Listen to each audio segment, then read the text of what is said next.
go. There we go.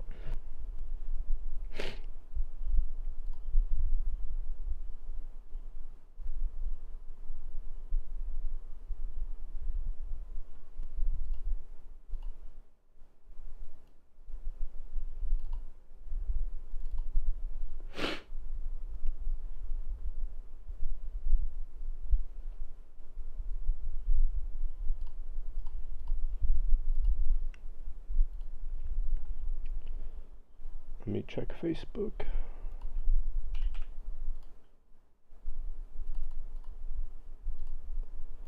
Oh fuck, I forgot.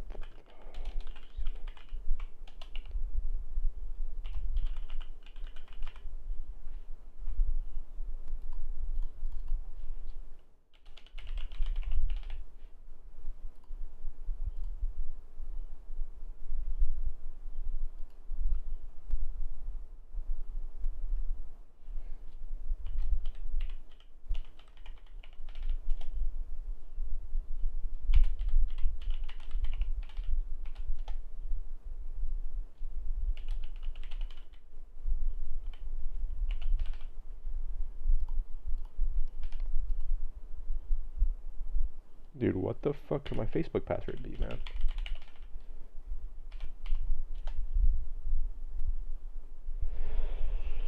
Alright, whatever. I'll figure it out. Okay.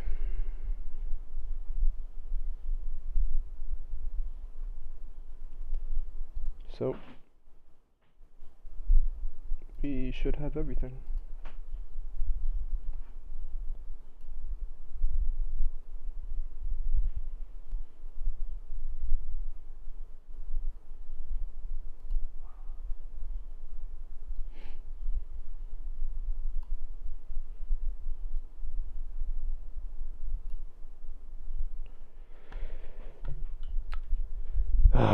Bro, where the fuck do I start?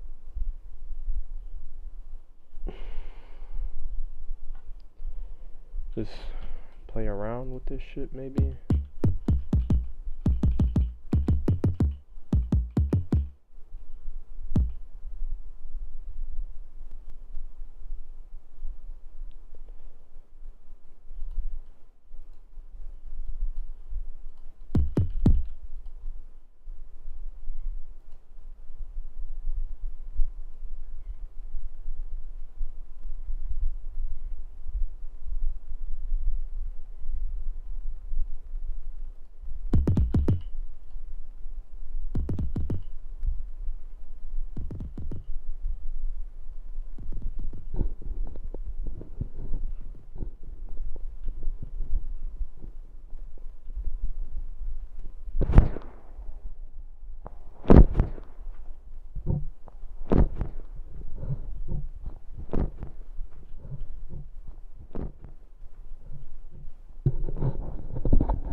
Okay.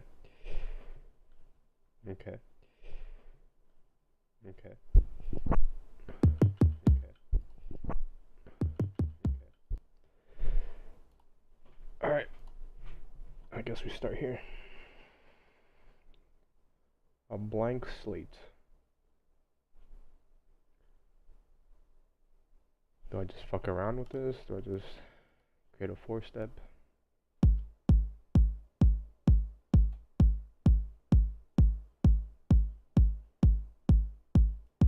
That sounds fucking garbage. I guess we'll go to YouTube and learn how everybody else does.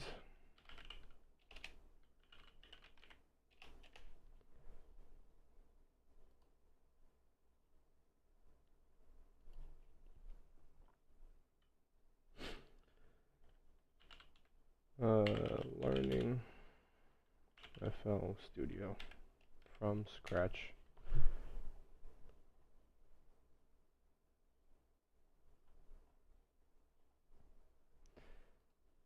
Fucking hella videos, holy shit.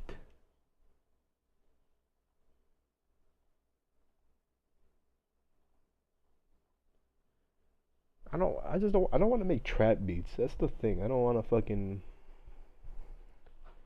just make stuff.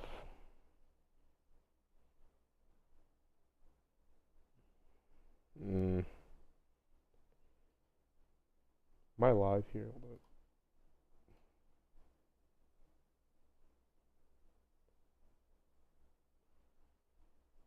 I don't want to make trap beats. That's the thing. I don't want to. Yeah, it is. I don't know, man.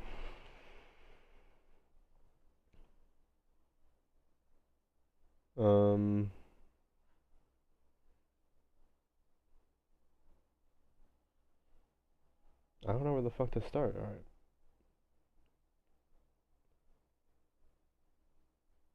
Here, making a techno track in 1 hour.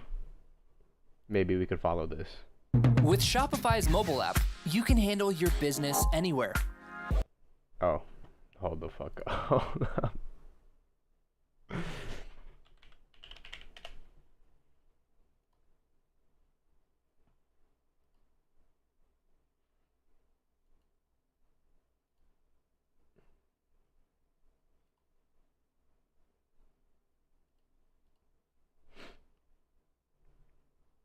Don't mind me.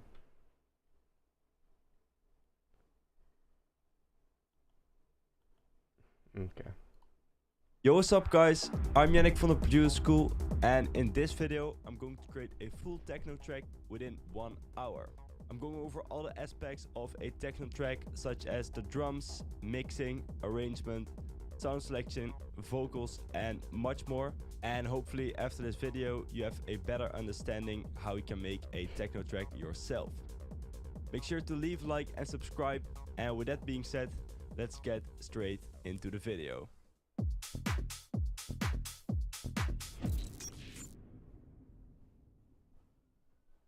All the sounds that I'm using in this video come from our brand new techno pack called Inferno, and it's an amazing sound library for tech.com. Sick. So let's go to in the pack and let's look for one. I mean, I've already fucked around with this. I'm not gonna. I have like Labs and Serum that are well, Labs is free. I'm paying for Serum with Splice, and then also has some samples. You know, pretty cool. So I know some, I guess, music production. Not a lot though.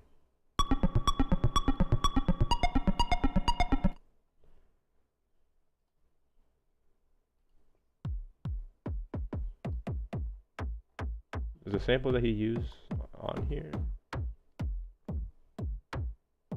This one sounds great, I think.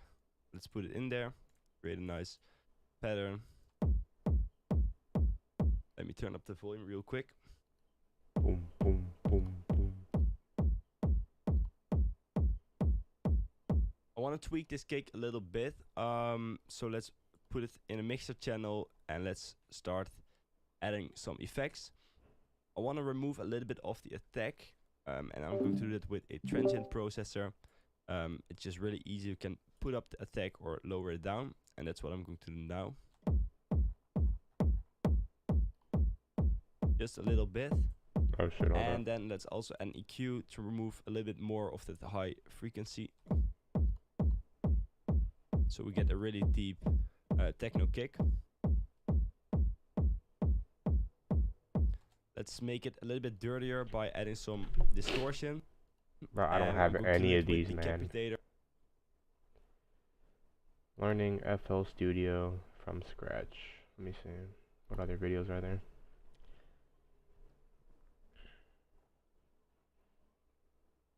I guess we'll watch this one. 2-hour course. In this course, Tristan Wilcox will teach you how to produce.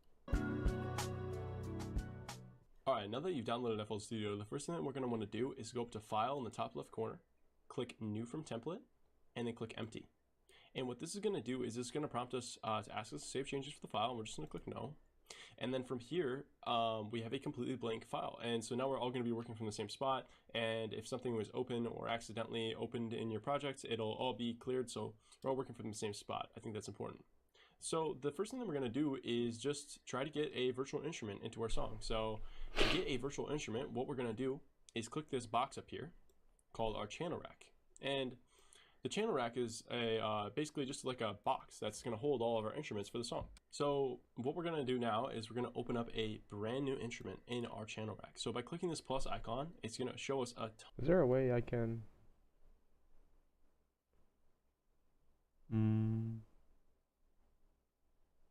Yeah, I guess that could work. Hold up.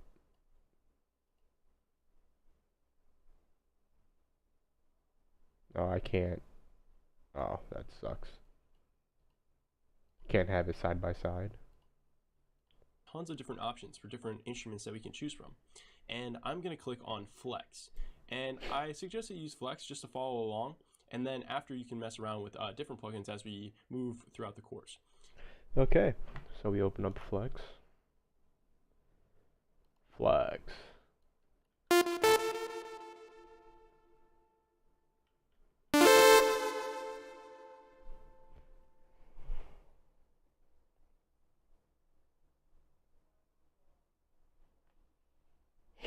What about, I want to see how loud this is.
Okay, let me see if I could hear it.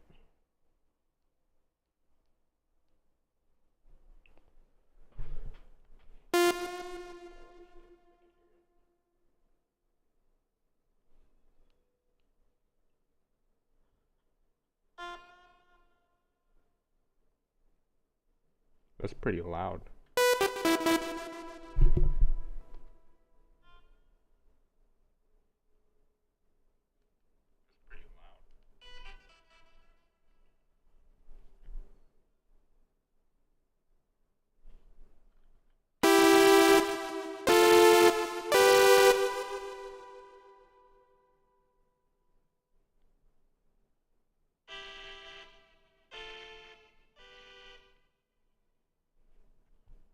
I mean, I guess that could work. I guess it's...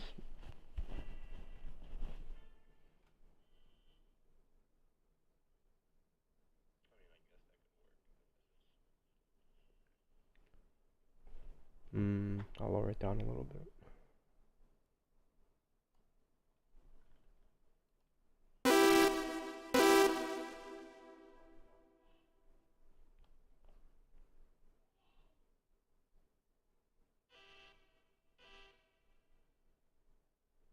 Yeah, alright. I think that sounds nice.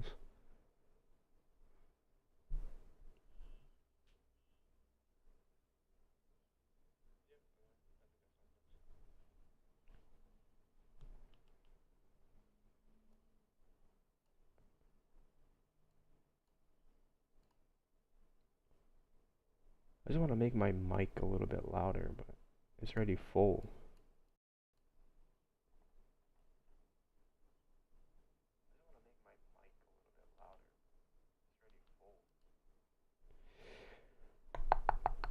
Performance mode? Oh.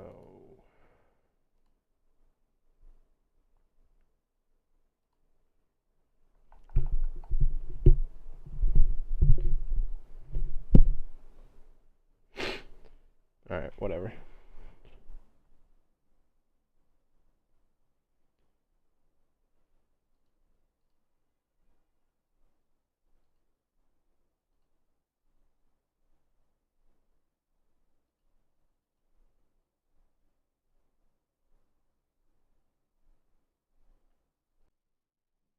Check. Check.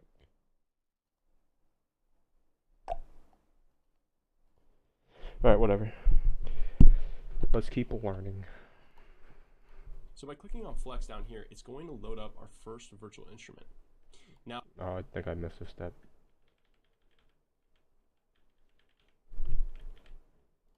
alright, now that you've downloaded FL Studio, the first thing that we're going to want to do is go up to File in the top left corner, click New from Template, and Okay. then click Empty. And what this is going to do is it's going to prompt us to ask us to save changes for the file, and we're just going to click No.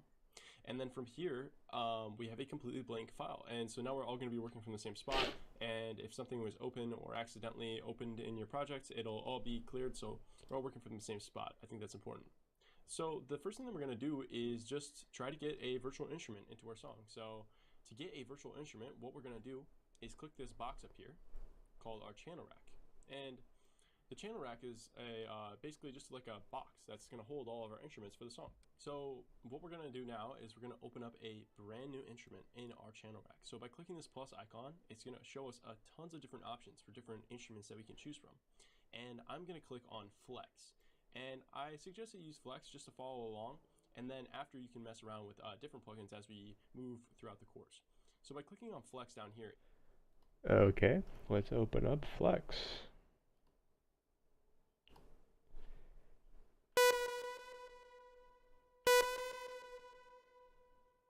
That sounds cool.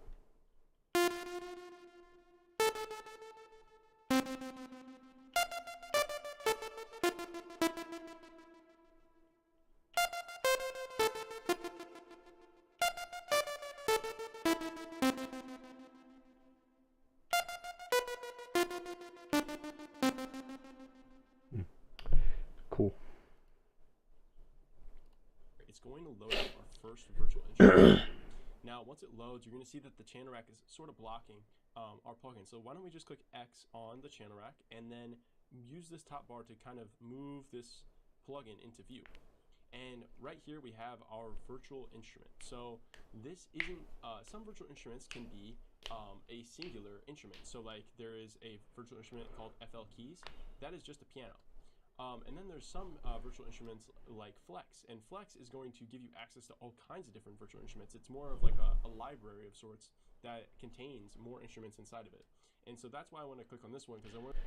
How come I don't have what he has here? What the fuck is that? I mean, I guess I have some. He has a lot more. Arc, Sun, Cityscape, Essential Bass Guitars. This is...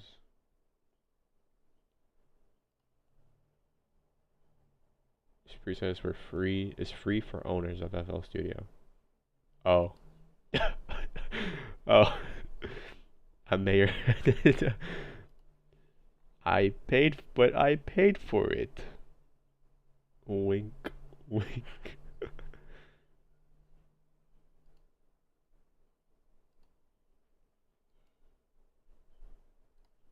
wanted to show you guys all the different sounds that you get right out of the gate with FL Studio, even in the free version.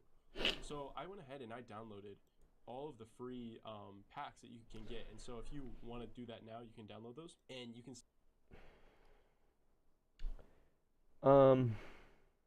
Yeah. I can't download them. see right here, these are the ones that they currently have available. And I cannot download them at all. fairly straightforward. Do I need it? You have a sliding bar at the top to start beginning our track. You edit, and just make sure you have allow resizing from left enabled. A corporation. We should actually start making a melody, and and to make a melody. The way I'm What thinking does the about it, finished product sound like with that's- this? Hold on. that's what I do, and the maximum 100. So your song sounds cohesive and together for the final product that you're going to deliver. So the way that we do this is we are going to go at the end, and then in your not consume content, if you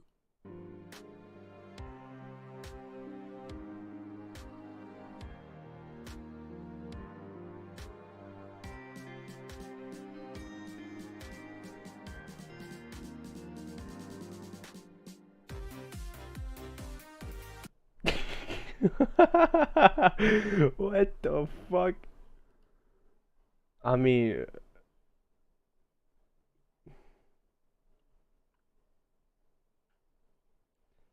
I can't. What the fuck was Hold on, hold on, hold on.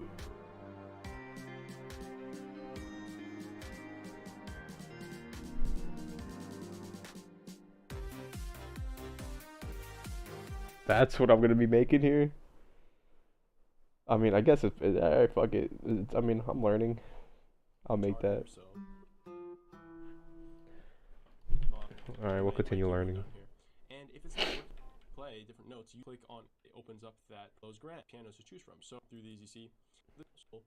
And so what I'm going to do is I'm going to navigate to pianos where it says essential pianos, and then it's going. So you see it has packs here and it has presets here. So think of this like the category. So you have pianos, guitars, bass guitars. You can just click through these, you see, and then on presets, it's going to give me different kinds of pianos to choose from. So I have pianos, and then the presets under pianos, I have close grand, and this is going to sound a certain way. And by clicking this, it opens up that particular preset. So to play this virtual instrument, what we're going to do is we're going to click on any of the keys Z through M, I believe. You can play different notes using your own keyboard. So you can just play keys like that, which is great. And I'm just using my keyboard down here. And if it's not working for you, make sure that you have this keyboard piano. Well, I don't have essential pianos. That's kind of a bummer. Can we find something similar here? Acoustic piano?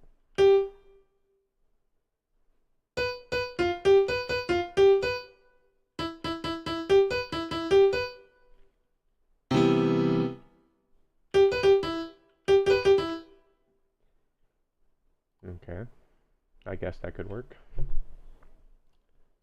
Enabled by making sure that that icon right there is orange. So now that we have that turned on, I'm going to go through just different presets, and I'm just going to show you guys around and just show you the different types of instruments that you can play and use for our songs. So right here we have essential guitars, and I can click on like Ace Nylon Light, and so we have a guitar here, so it's cool. And then we could go in their string section. There's plenty of strings to use as well. You got the bass.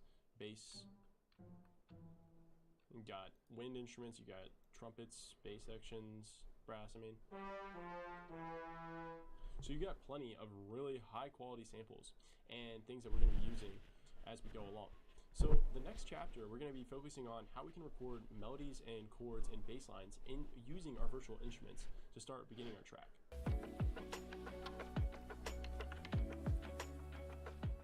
Okay. Right, now we're ready to start making some patterns. So what we're going to do is we're going to navigate to the piano section and just choose any preset that you like here. I'm personally going to go with the close grand.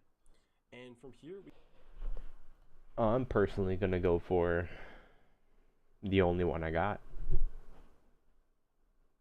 Acoustic piano. Unless there's any other piano sounds here, which I don't think there is.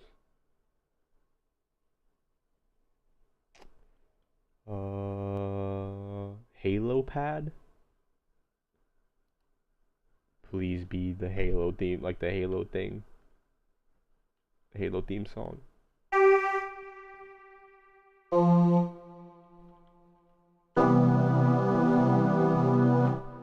Not quite like the Halo theme song, but still pretty cool.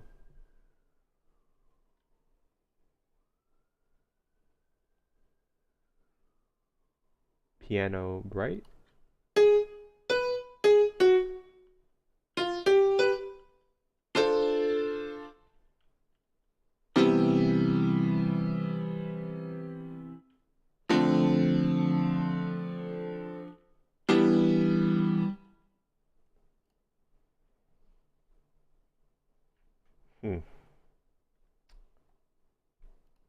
piano dark.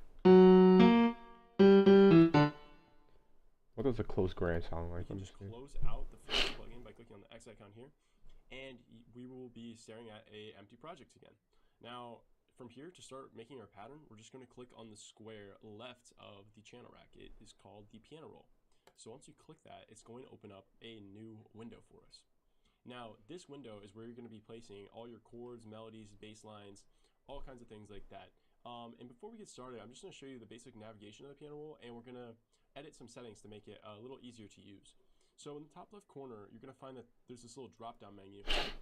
And if you click that, we can head down to edit and just make sure you have allow resizing from left enabled. It's turned off by default, and I'm not sure why, because it's extremely helpful to use. So you're going to want to enable that. Okay. The second thing that we have to enable is go to view, scale highlighting, and make sure that this is set to automatic. This is also going to be really helpful for when we're View. making chords and melodies, to be making sure that we're placing things on key. So from Where here, the fuck is that? basic navigation is fairly straightforward. Where is scale highlighting? What the hell? View.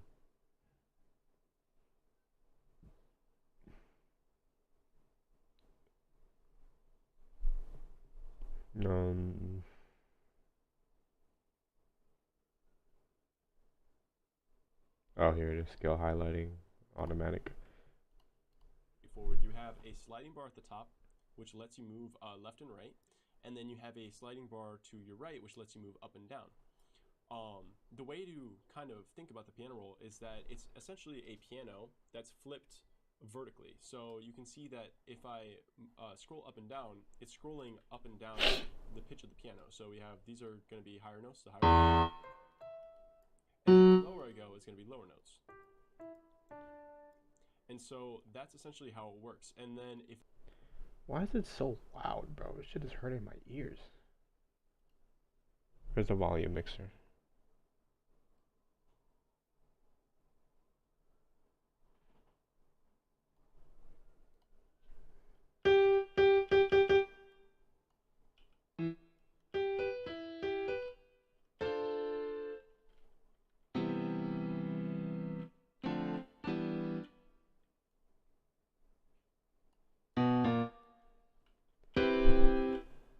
Okay, maybe that's better for the sound. Let me check.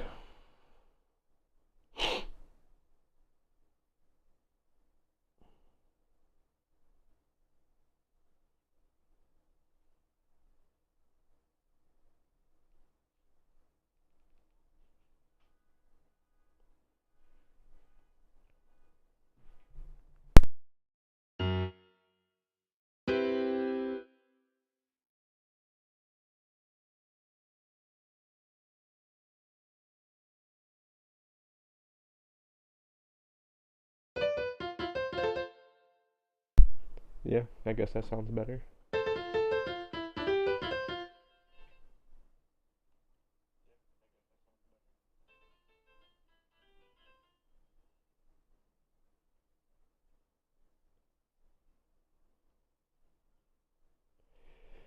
Okay. Back to learning.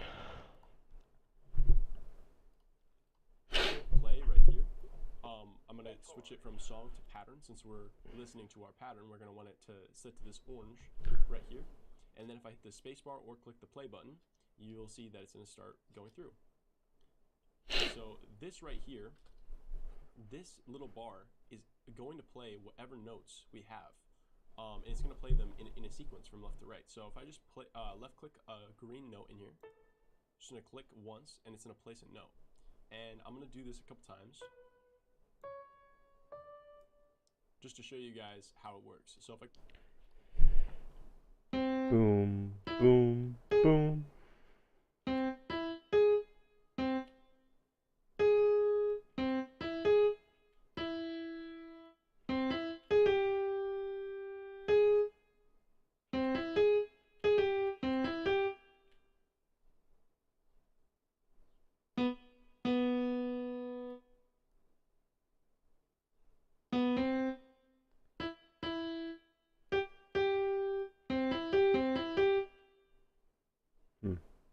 Do do do do do do.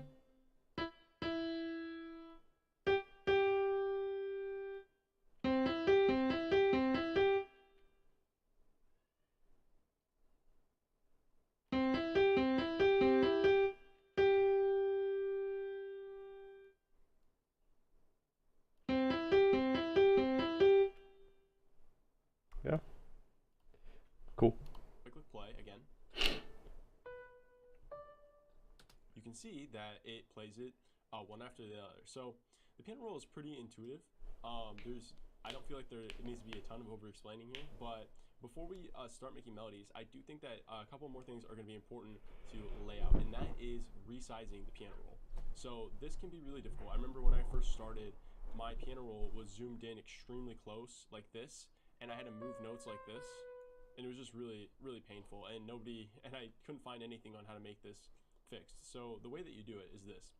If you scroll on this bar right here, specifically the bar that has the numbers on it, if you use your scroll wheel on this, it's going to resize it horizontally. And then up in this top right corner, you have another bar that lets you resize the piano roll vertically. And this is just really helpful. I know that like sometimes the piano roll can be sized weird, and it can be really frustrating to try to make melodies if you're too close or too far away from the notes. It's a pretty cool tip. I'm just putting that out there just in case one of you was a little bit too zoomed in or so. I think now we're pretty much ready to go over the basics of note manipulation. So I have these notes that I just left clicked in here, and there's a couple things that we can do with them. So the first thing we can do is resize them. So if I hover to the end of a note, you can make it longer or shorter, and then I can do that from the left side. And then if you remember, this is the setting that we just changed. The allow resizing from left allows you to resize the notes from the left end. And another, I can't do that. I wonder why.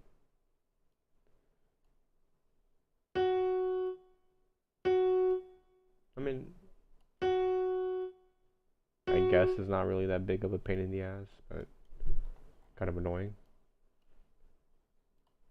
another thing that we can do with the notes is just move them around by hovering in the center of the note. And then finally, the last thing that we can do is delete the notes by holding down right click and deleting them. Now, if you deleted a note that you liked, you might be tempted to click Control Z and think that you fixed it. And it's true, it does work for one mistake, but let's say I wanted to go back more than one undo. If you want to go back multiple undos, you're going to have to hold Control Alt Z, and this is something that it records everything that you've done in the program will record up to that point, and then by holding off of Alt, it'll undo all of those things. So I know that that's a little confusing. It's a little different than most programs. Control Alt Z is undo, and then just Control Z is redo. That's the way you have to think about it for FL. It's a little hard to get used to, but that's how that works. The next thing I guess we could talk about is probably selecting multiple notes at the same time. If you hold down Control and then left click, it'll bring up the selection menu, which allows you to select a bunch of notes here. And we can move all these at the same time. And then the last tool I think that we need to know before we start making melodies is just the slice tool. So right up here on this row, you're going to see all the tools that we've been using so far. So we have the select tool here, which I use Control left click as a shortcut. You have the slice tool here, which is if you want to know the shortcut, I believe it's Shift right. Nope. Never mind, I don't know what it is. That's okay. You can just use a knife tool up here and use that to slice notes, and then that's really helpful if you're trying to slice many notes at the same time. And then finally, what we have is the mute tool, which allows us to mute notes.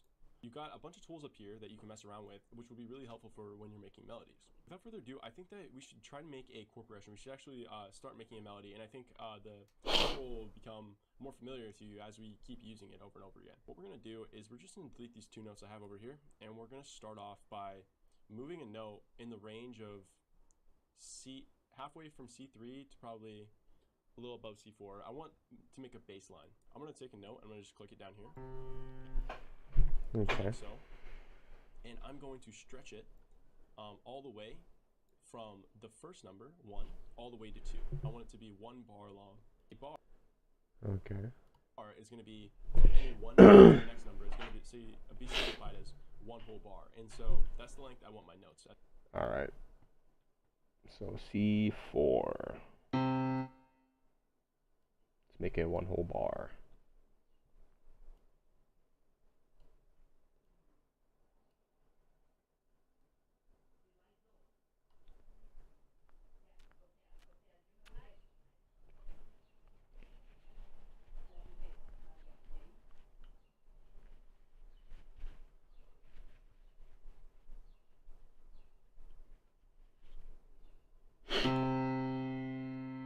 And we have a bass line. At this moment. After we click this, we're gonna just try to make a bass line. So I'm gonna place a few notes after each other, and we're gonna see if we can make a decent sounding bass line real quick.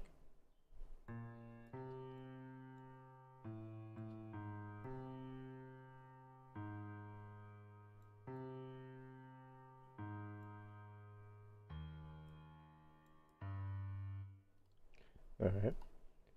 I guess I'll try to make one now.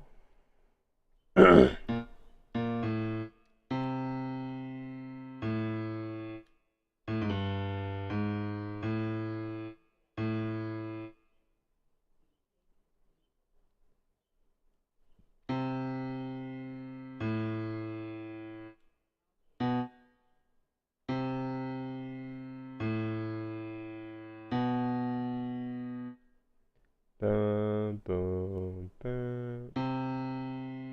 Boom, boom. Sounds kind of off. It sounds really off.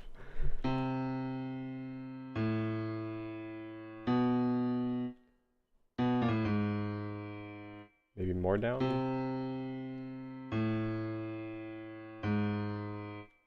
Jesus Christ.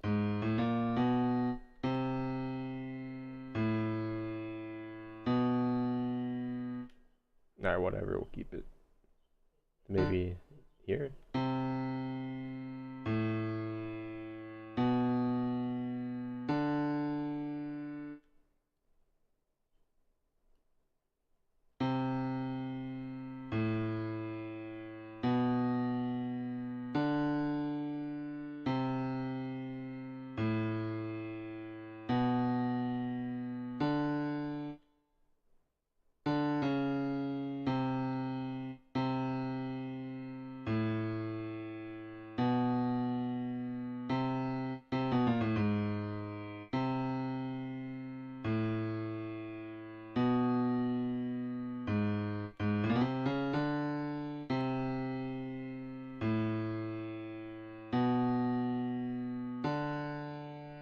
There we go, that's it.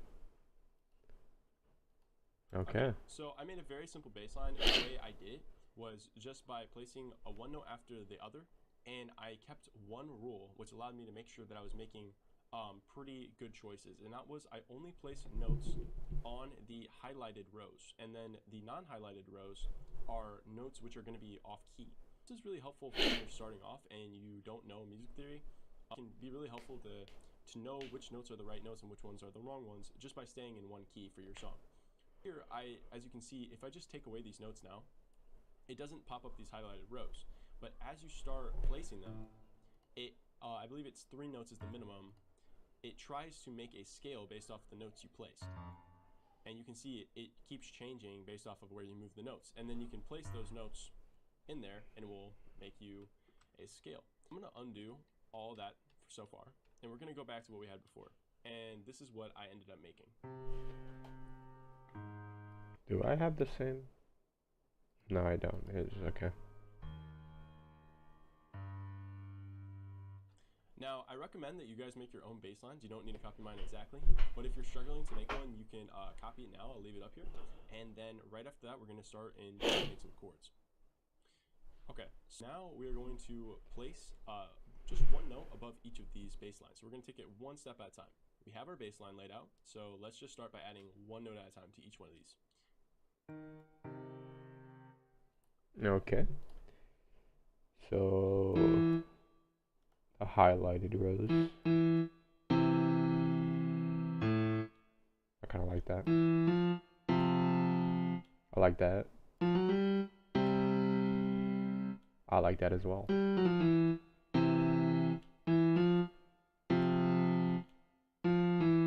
I don't know which one I like more.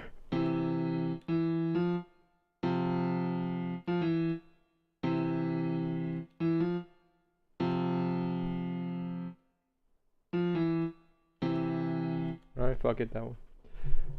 Then we go here.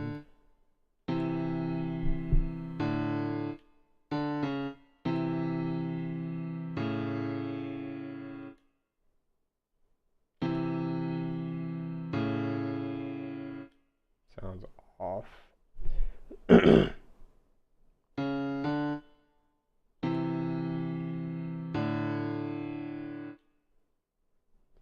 Yeah, that could work.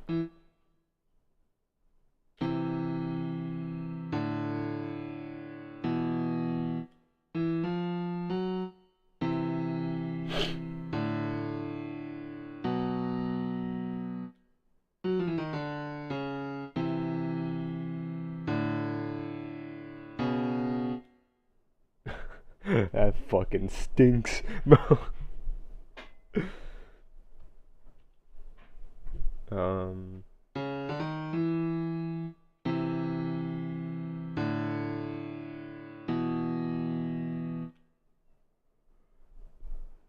This kind of sounds the same as this. This is...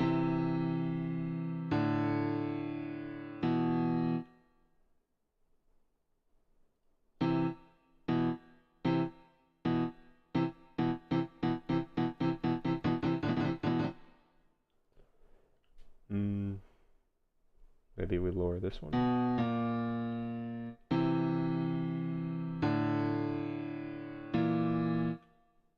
Okay, yeah, no. Maybe we go down more.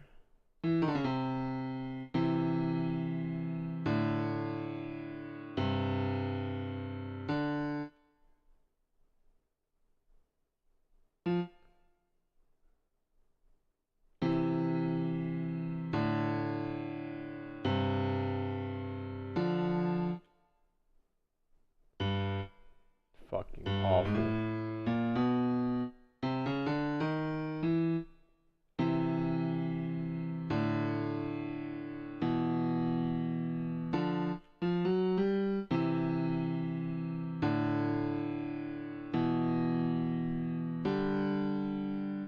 Okay. Sounds pretty good. Just ask yourself, does that sound good, or should it be somewhere else? Okay, that sounds good to me. So we can leave this note here, and let's go to the next chord. Okay, cool. So we got the first two already sound pretty good, and I just chose those by finding a highlighted row and just choosing one that I thought sounded good. So we have this so far.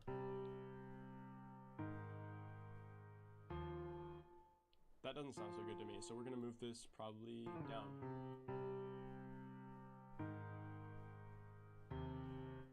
That also doesn't sound good. Let's just mess around with it until we get something we like. And if you don't want to listen to the whole thing every time, you can actually left click up in this top row and we'll move the playlist slider to wherever you want to listen to. So like, let's move it just in the middle right here and play. Okay, that doesn't sound good. Now, you can attempt to move it onto a row that's not highlighted just to see if it sounds good, and it possibly could. So you saw there, I actually knew that when I moved this note to this darker highlighted square, it was going to actually make it a highlighted row because I know a little bit more about how the key was going to work. So that just comes from experience, but sometimes the key can change, and you can actually put a note on a darker row and it will actually change it into a highlighted row because it realizes that you're using a different scale. So that's something to keep in mind. So it's not always wrong to use the not highlighted rows. It can actually be beneficial sometimes. Let's listen to this all the way through.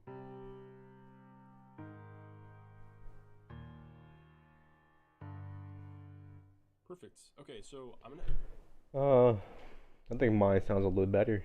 A little better.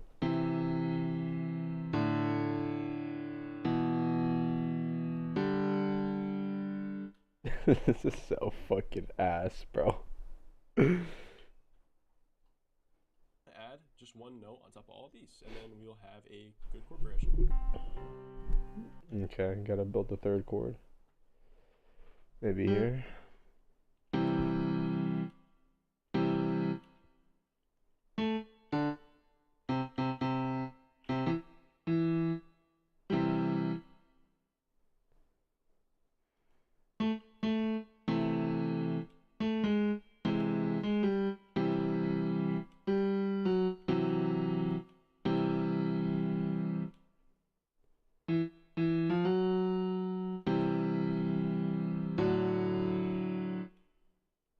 I don't like that.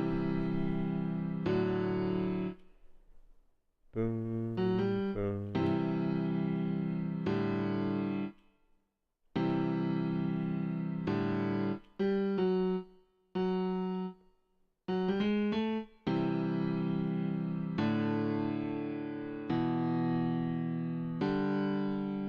Okay, now we're getting somewhere. Let's fucking go. I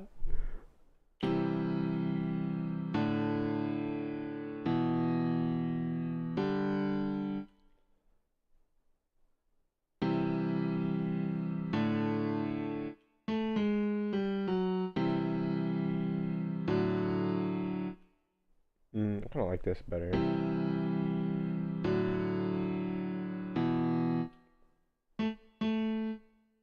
Okay, maybe there.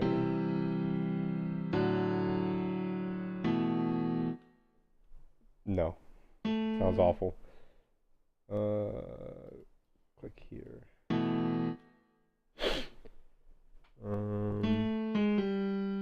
Maybe here.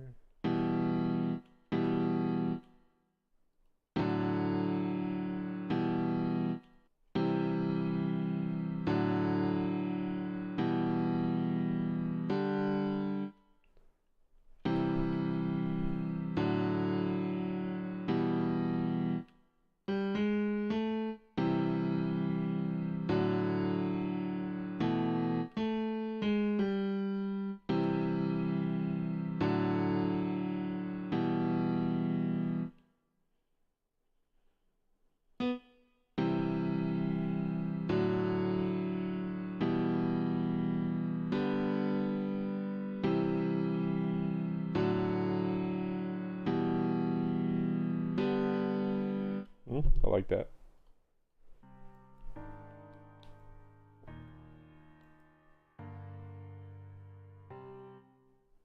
Could do something like that. I'm gonna experiment with a couple other things, and I'll get back once I have something I like. Okay, cool. So I made something I like here, and this is what it sounds like.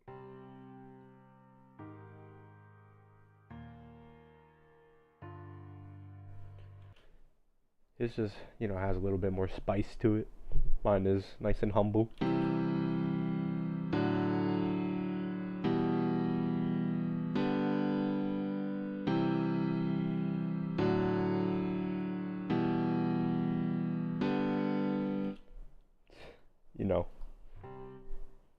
Sounds pretty dramatic. The way I did this was I simply just took one step at a time. We made our baseline, then we added one note on top of it, and just made sure that every step of the way I was making choices that I was happy with, that I thought sounded good, and then by the end of it, you can have a product that you like. Sometimes it could be a little bit daunting to say, hey, we're going to make an entire chord progression. But if you just take it one note at a time and just make sure that one note is good after the other note, you can start building things a lot more quickly and not worry too much about the big picture. And that's how I was able to make this chord progression, because I was just making sure that every step of the way I was making choices that I thought benefited the whole. So, alright, now that we get our chord progression, what I want to do is start adding some instruments to this pattern to make it more full. So the way I'm going to do this is I'm going to go back to my channel rack up here, and I'm going to click the plus icon, and we're going to add in another instance of flex. From here, what we're going to do is we're going to navigate to another instrument which can act as a baseline for our chord progression. So I'm going to go to the string section here, and I'm just going to choose the bass sustain preset, because I think that will be a good bass for our chord progression. So I'm going to click the X icon here, and then right now if we go back to our channel rack from before, you can see that we now have a second instrument. Well, we've hit a roadblock. We've hit a fucking roadblock. I don't have that. How am I gonna get up? Do I need like a bass? Let me see. Bass and lead? Could this work?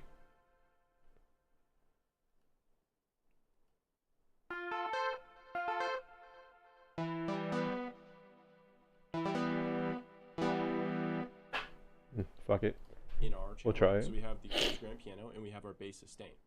So the way that we can start adding notes to the bass sustain to our initial pattern with the chord progression is by going back to the piano roll here and clicking up in this little drop down menu. You're going to see that you can choose the other instrument. So I'm going to click bass sustain, and then we'll be in the instrument bass sustain, but in the same pattern. So if I click play, we're still going to hear the piano.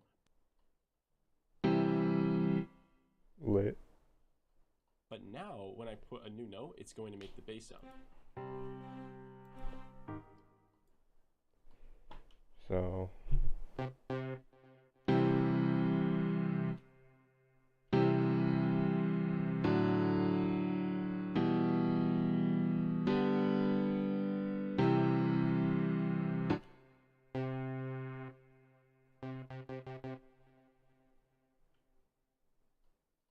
as you can see that right there. So what we're going to do is, if you don't see these ghost notes right here, we need to go up to this corner and go to view, and then make sure ghost channels are enabled. If I disable that, you'll see that these notes disappear and you can't see where the other instruments notes are. And so I find it pretty helpful to have the ghost channels enabled. That way I can always see where I need to place my notes. So the next question we have to ask ourselves is where we are going to place the bass notes. And for this, I'm going to navigate back to the piano, and I'm just going to copy all the lower notes on our chord progression and use those as the bass notes for our string section. So the way I'm going to do that is I'm going to hold Control, Shift, and then I'm just going to hover over and using left click, and I'm just going to, while I'm holding Control and Shift, I'm just going to select each one of these notes, like so. And sometimes it can be a little bit weird, and you'll have to click the note. Okay. Control Shift. Okay. No, I don't know why it does that, but sometimes it can be a little finicky. But hit Control C once you have all those selected, and then we're going to navigate back to the bass section and click Control V. Okay, so it's just a copy and paste. Control C and Control V.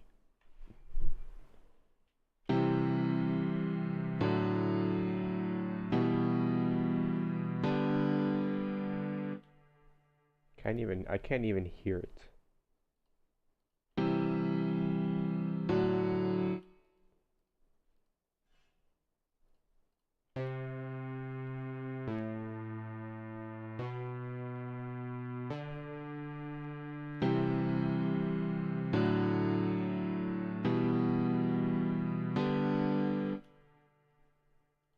I cannot even hear it. I need to pick another one.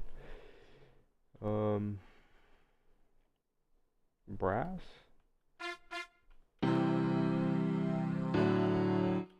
No, absolutely not.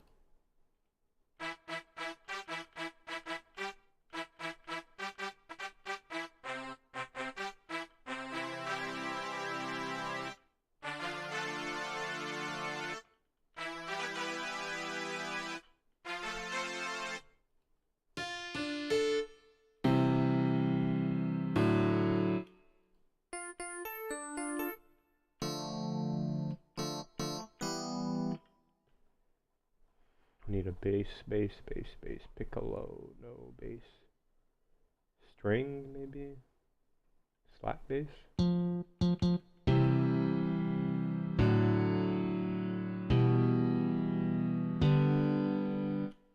I can't even hear the second instrument. It should pop up right in the exact same spots. And if it's a little bit off, you can just move those to make sure they're on properly. Let's listen to what that sounds like.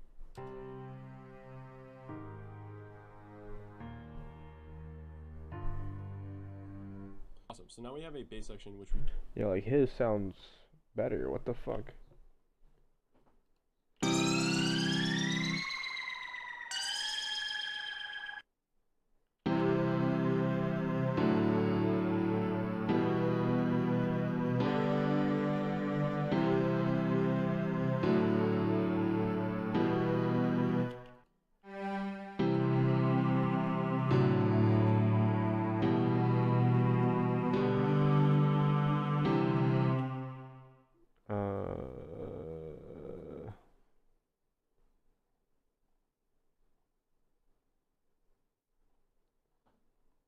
How the fuck am I supposed to?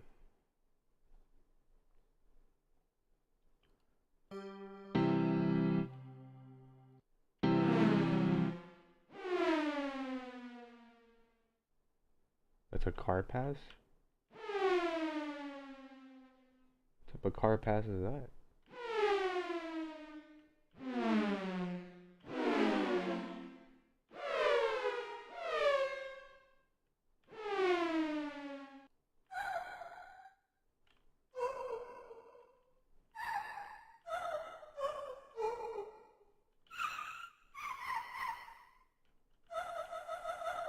Type of car stop.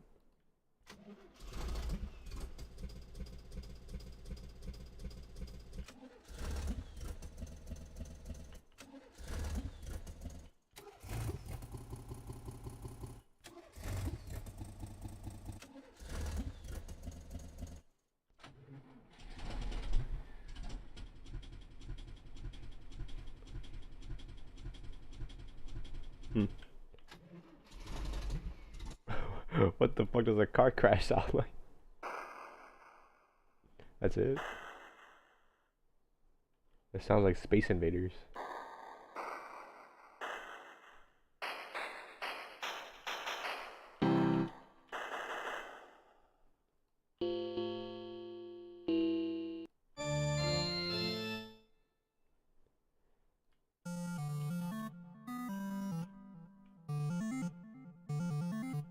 Whoa, that sounds fucking dope.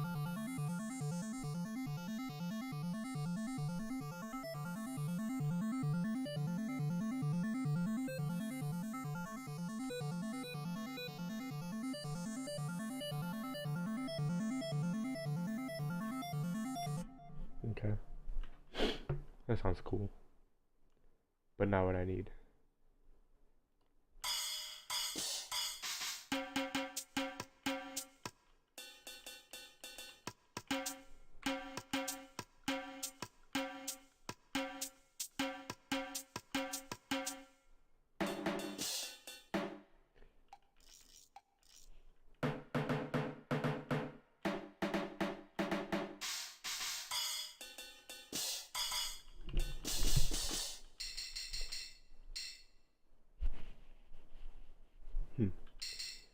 Not what I need.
Bro, how the fuck am I supposed to finish this tutorial if I can't even... We can use to supplement our chord progression. I don't even know what that is. What the fuck is a bass sustain?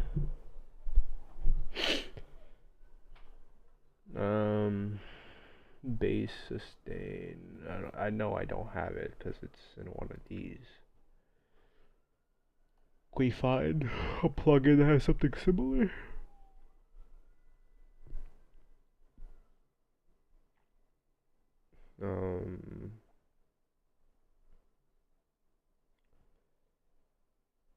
I don't know. Maybe this.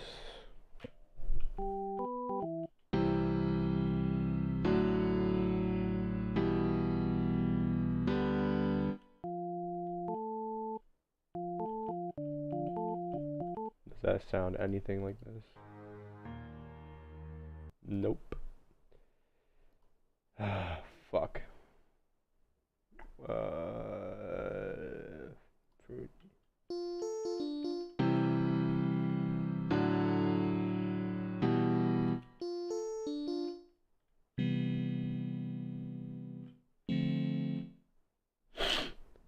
Nope.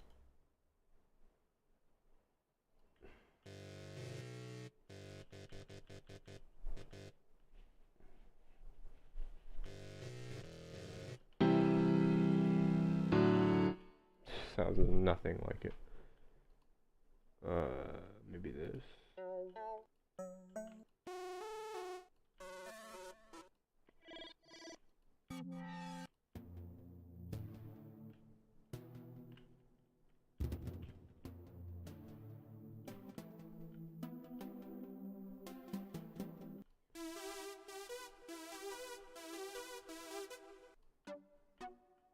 Boom, boom, boom, boom, boom, boom, boom, boom.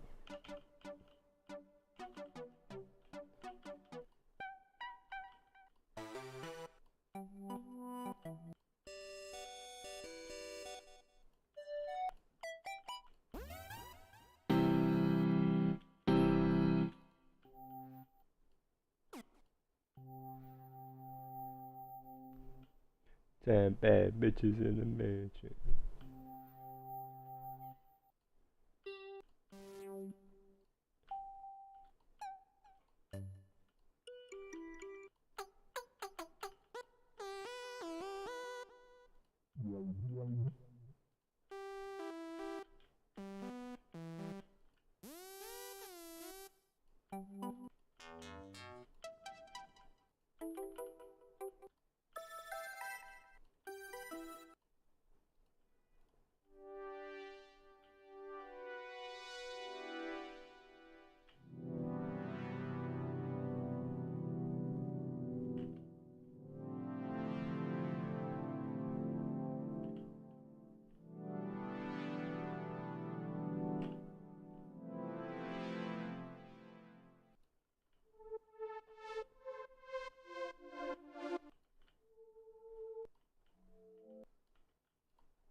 Bro. What the fuck?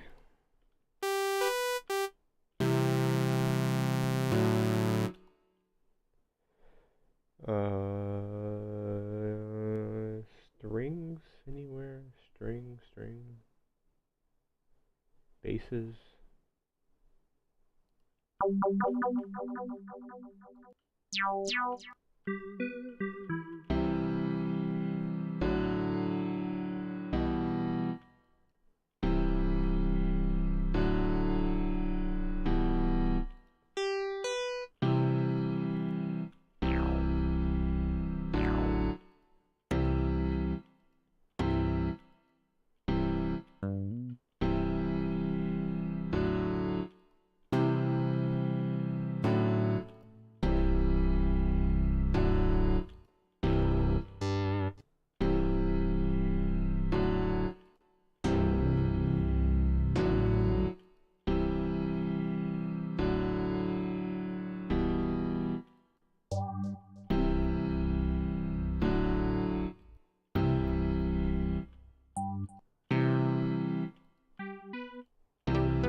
Sounds like the fucking opening to a regular show. Boom.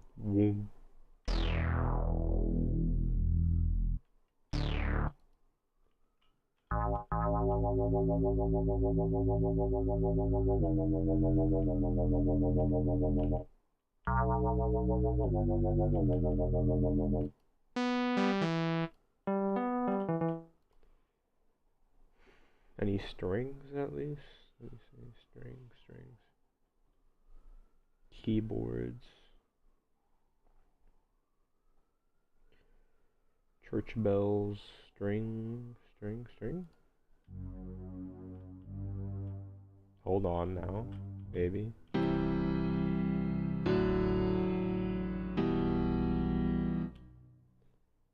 Maybe Maybe if we turn up the volume on it a little bit, it could work. How do I do that?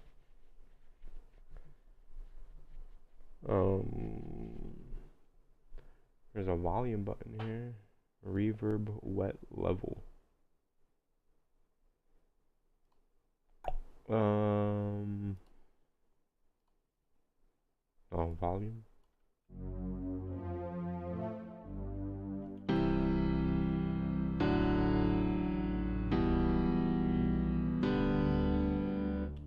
Alright, whatever. Awesome. So now we have a bass section which we can use to supplement our chord progression. From here, I'd like to add a melody on top of our chord progression, and I think that that will really get us in a position where we can start working with patterns in the next show. So what we're going to do to make a melody is go back to our channel rack right here, and we're going to hit the plus icon again. And Fucking great. To go back to flex. Oh my god. And we're going to find something that can make us a good instrument for a melody. So I'm going to navigate to maybe, not exactly sure. Maybe we could do like a wind instrument. Oh my Not god, exactly bro. I'm sure what we want here, but technically it doesn't matter what we pick. I'll just do a tuba. I don't know why, but we'll just use a tuba. Why not? So from here, we're just going to navigate to the tuba instrument. And then if I click a note, you'll hear this instrument. And I'm just going to make these notes a lot shorter. So I'm going to... You know what? I have labs. There's gotta have something tuba-ish on it. Tuba. Tuba. Tuba. Where's the tuba? There's no tuba. Bass? Bass?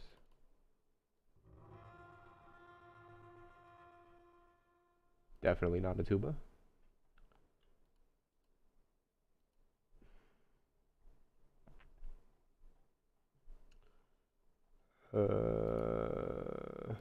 Vocals.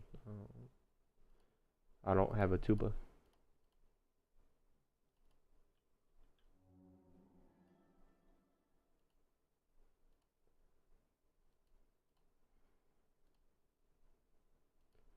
You know what? Let's just go back to flex. Maybe there's something there I could pick from that's not sounds similar.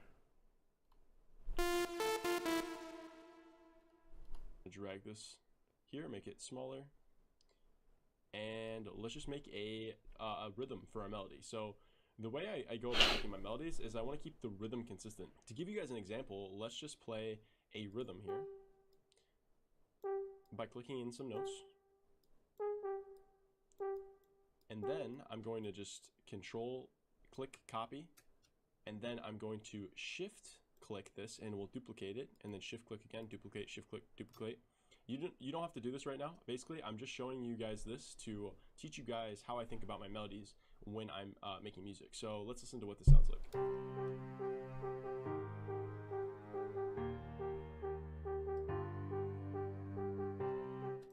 Okay, cool. So right here, Okay.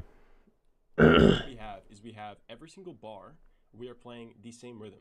So we have one note, one note, one note, and then two smaller ones, and then, as you can see, the pattern repeats itself. And this, in the listener's ear, is going to create a pattern in their memory, which will make it so it doesn't sound like the melody's all over the place, because they can hold on to a rhythm which is, it's catchy. This is what makes it catchy.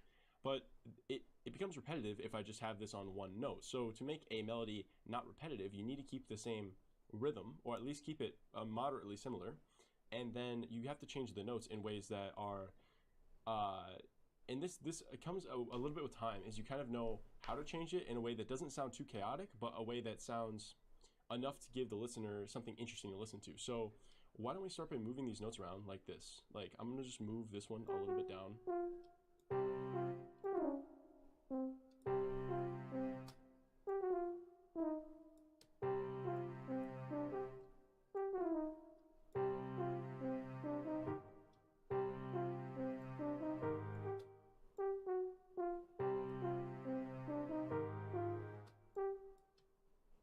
And then maybe we don't have these two notes here. We just delete them.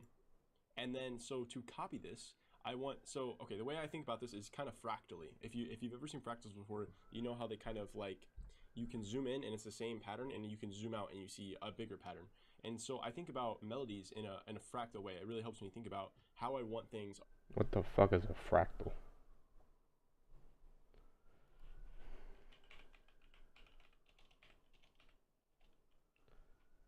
How you spell it? Oh, that's how you spell it.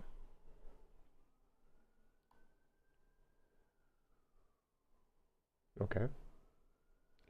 I guess I got the idea. On the bigger and smaller scale, looking like a cohesive whole. So the way that I'm going to do this is you see how I have at first I had the rhythm exactly the same for each bar. And then in the second bar right here, I deleted these last two end notes. So what am I gonna do for the fourth bar? I'm also gonna delete these two end notes because it matches the second bar. So if you right click on this bar with the numbers, you can actually highlight a section which will repeat itself. So if I click play here. So I'm going to be doing this often to show you guys the way I'm thinking about my melodies. So in this case, you can see at first I had each bar repeating the rhythm exactly the same, which was initially this pattern right here, which and I repeated that 4 times. Now, as you can see, I have a rhythm which is... Alright, let's create something then. Well, first I need to find an instrument.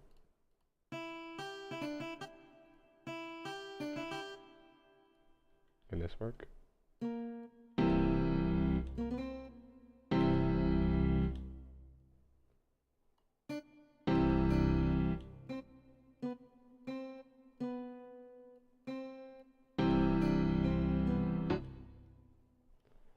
I can't even hear the fucking guitar, bro.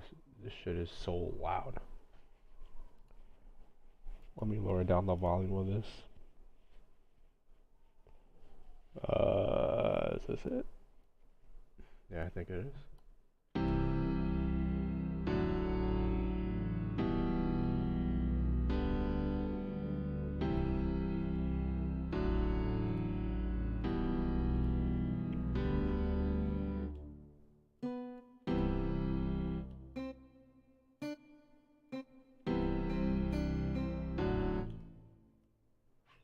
Alright, I guess let's just see. He had 1, 1, 2, 2. So where did he put it? I guess we'll figure it out. Let me see. 1, 1, 1, 1, 1. Yeah, 1, 1, 1. Then 2 here, 2 halves. Alright, I guess now we'll...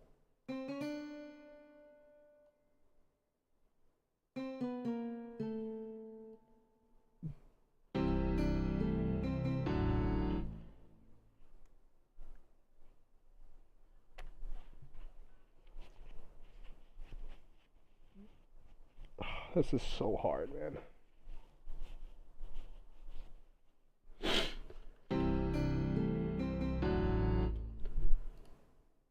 Top of that, bro, this shit is so fucking loud.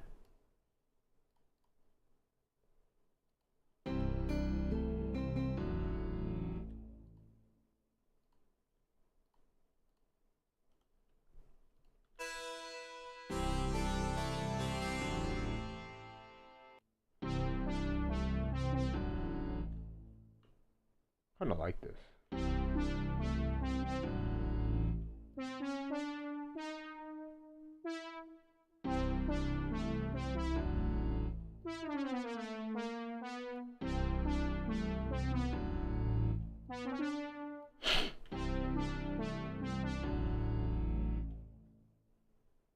And then what the fuck is this?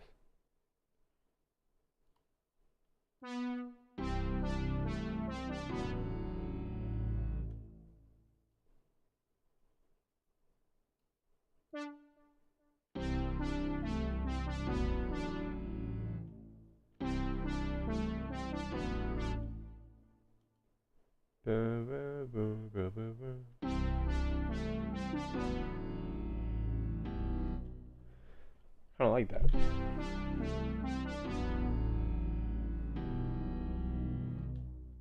Yes, bro. There's so much shit going on. This doesn't match at all, bro. This fucking little melody.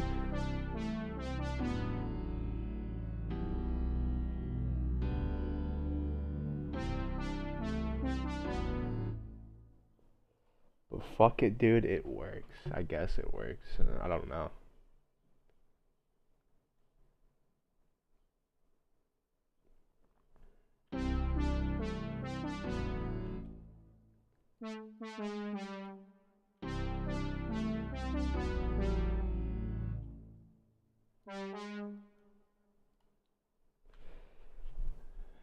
And then okay, so he has like one, and then boo boo boo boo boo boo boom.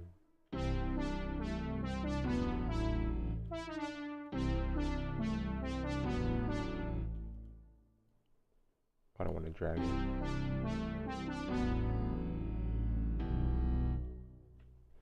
Then I guess we'll do that. Take it here.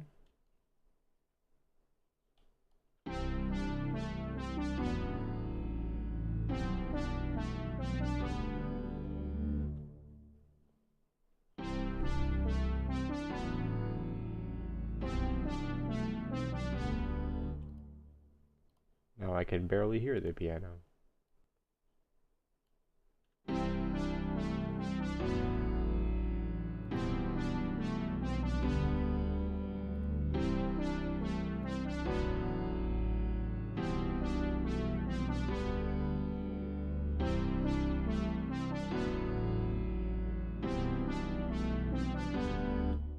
Can I put a chord progression on my melody? Let me see. Whoa, that sounded better.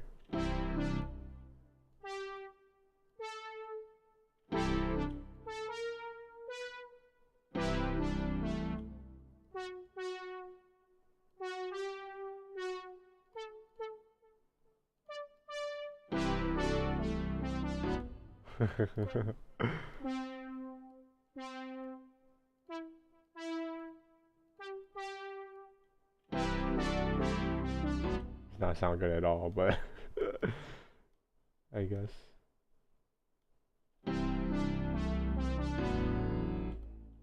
What if I pick another sound? Let me see.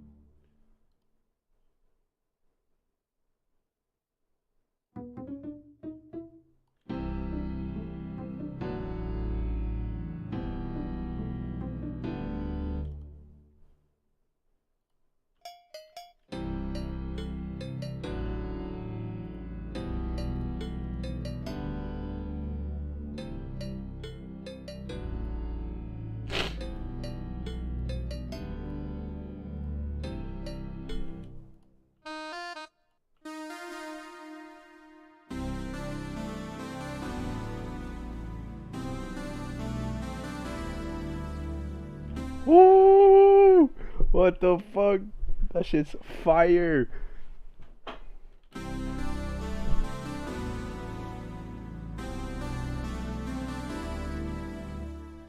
Ba ba ba ba ba boom.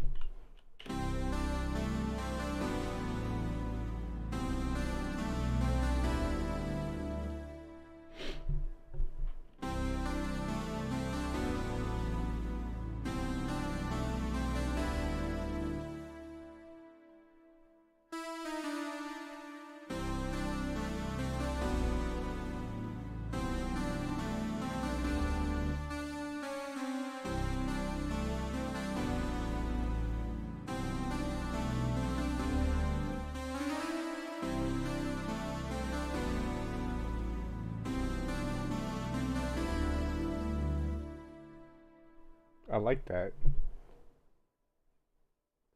But it doesn't fucking doesn't go with this.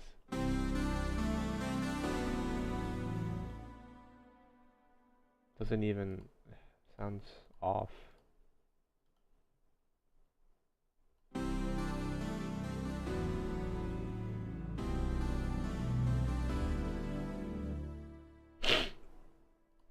Maybe he'll teach me. 2 bars long, and each bar you can actually 'Cause his sounds highlight good. a section which will repeat itself. So if I click play here, so I'm going to be doing this often to show you guys the way I'm thinking about my melodies. So in this case, you can see at first I had each bar repeating the rhythm exactly the same, which was initially this I need to back up a little bit. Here, at first I had the. So the way that I'm going to do this is you see how I have. Okay, listen to. So why don't we start by moving these notes around like this? Like I'm going to just move this one a little bit down.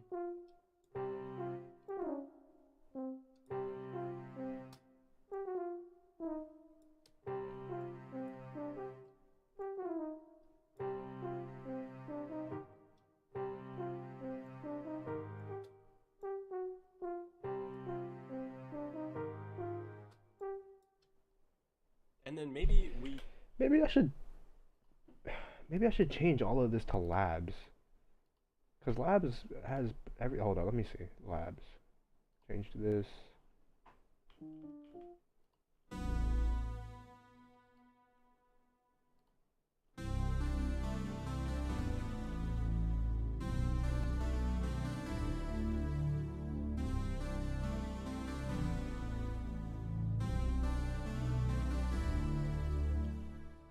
Hell yeah.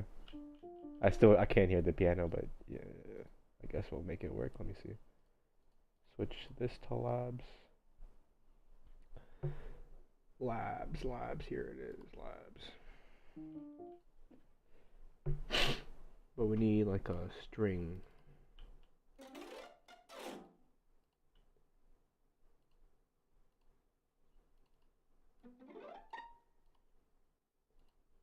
No, we need like a bass maybe.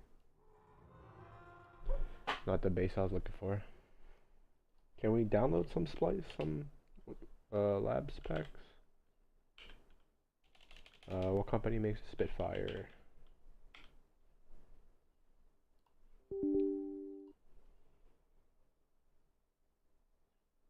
Oh, that's the update.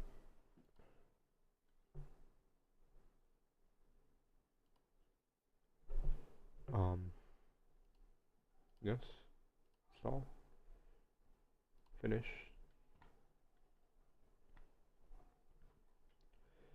Do you have any pad sounds for me? Oh, not installed. Let me see. Not pad, I mean bass guitar? Maybe?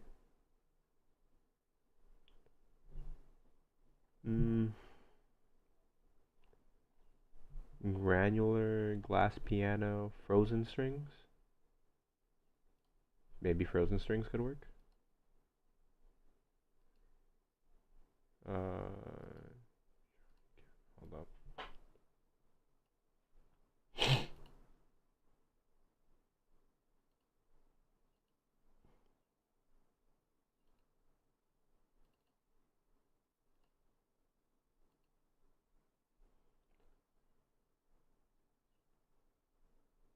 Oh, please close any other audio software and try again. Okay, hold up. Give me a sec.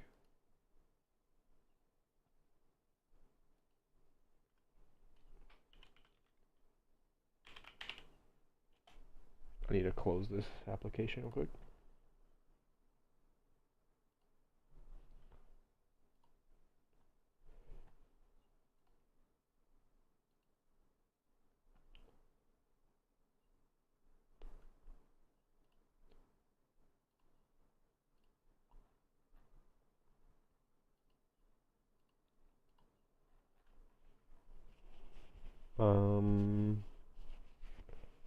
What else do I download?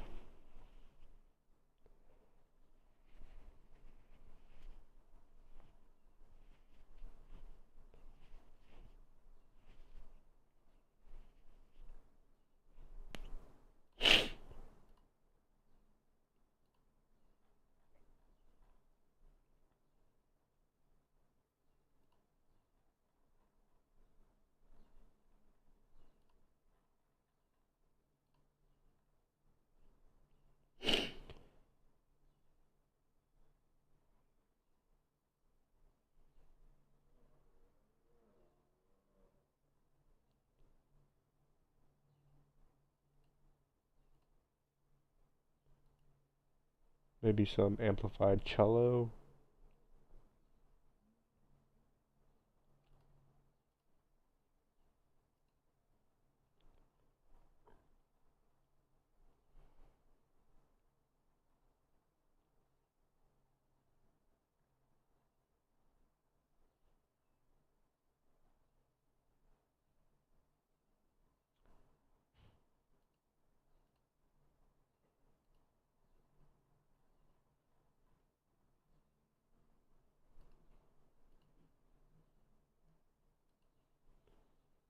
Can I just download everything on Labs?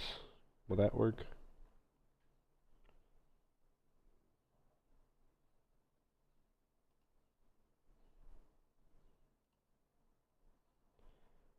Do they have any tubas? Let me see. Tuba, choir, no. Charango, I don't know what that is. Auto harp? Okay, we'll try a harp.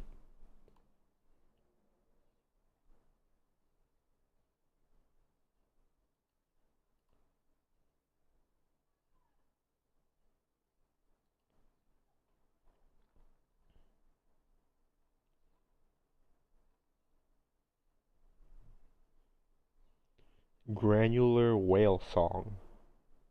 What the fuck is that?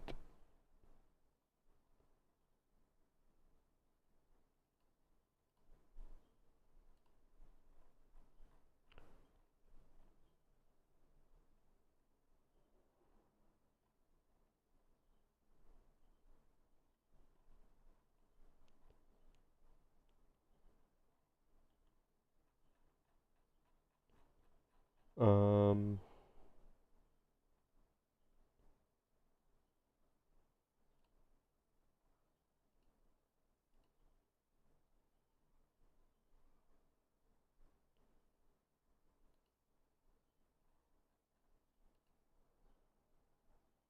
Hold on, I'm downloading a lot of shit.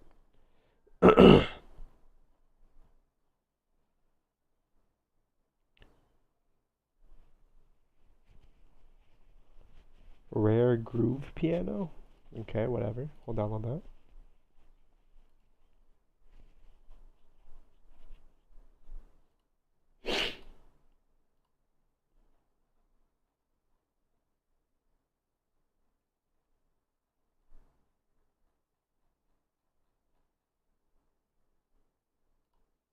Alright, let's open back up FL. Weep.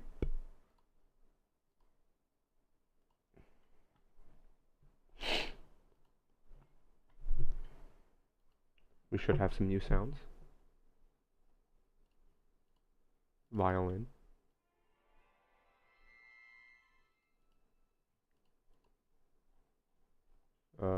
Strings. Yep.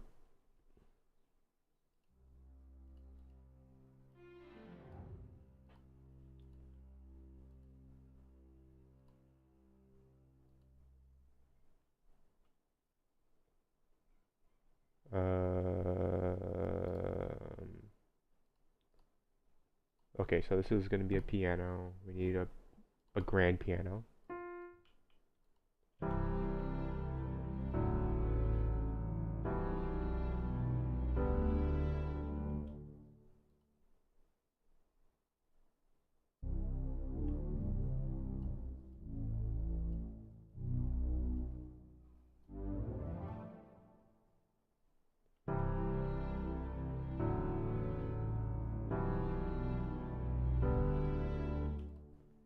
Okay. Now we need now we need to do the little melody.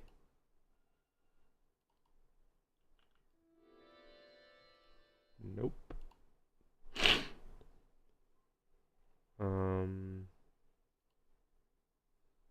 Could this also not work?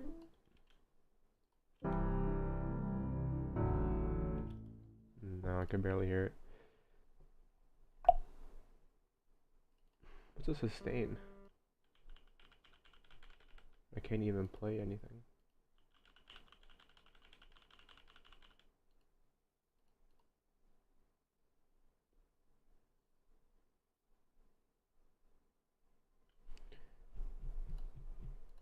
How do I play this with my keyboard?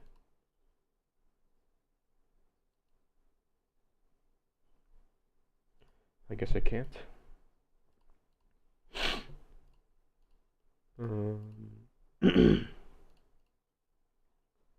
I need something like punchy, quick. Cello?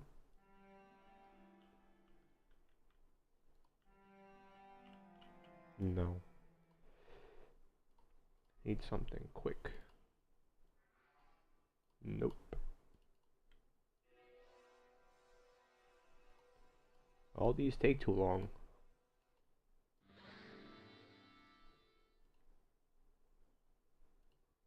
Percussion? Yes.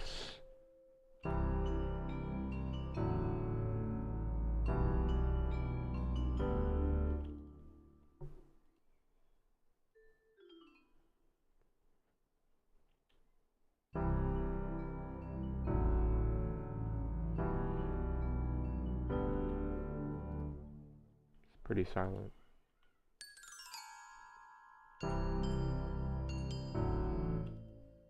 Why doesn't it?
Ooh, I mean, I guess it works. I need another punchy thing.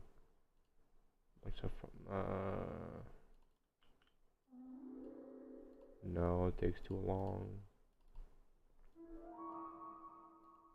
Sounds scary. No, I don't want a piano sound. Sax organ.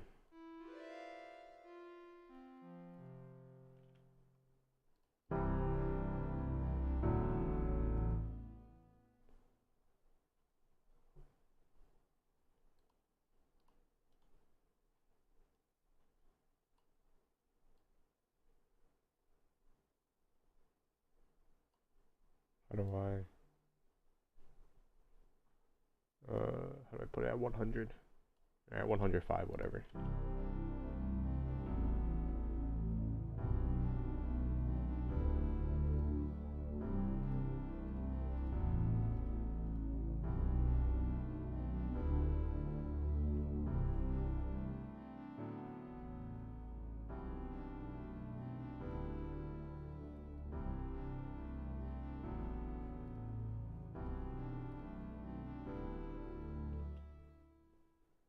Kinda wanna turn this up.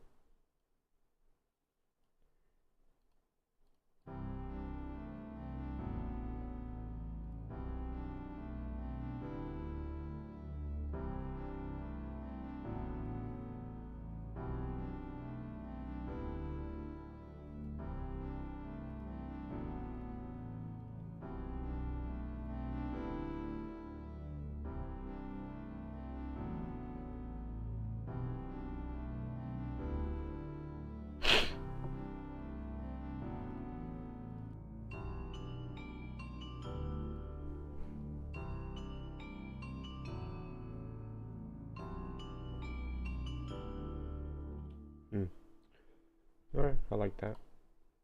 We don't have these two notes here. We just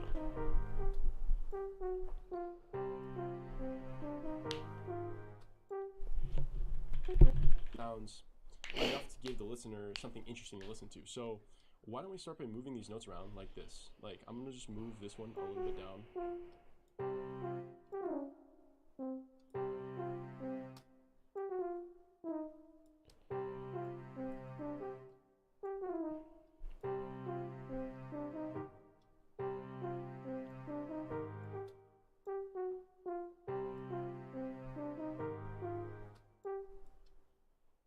then maybe we don't have these two notes here. We just delete them.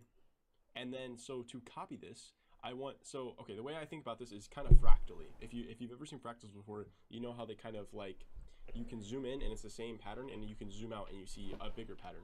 And so I think about melodies in a fractal way. It really helps me think about how I want things on the bigger and smaller scale looking like a cohesive whole.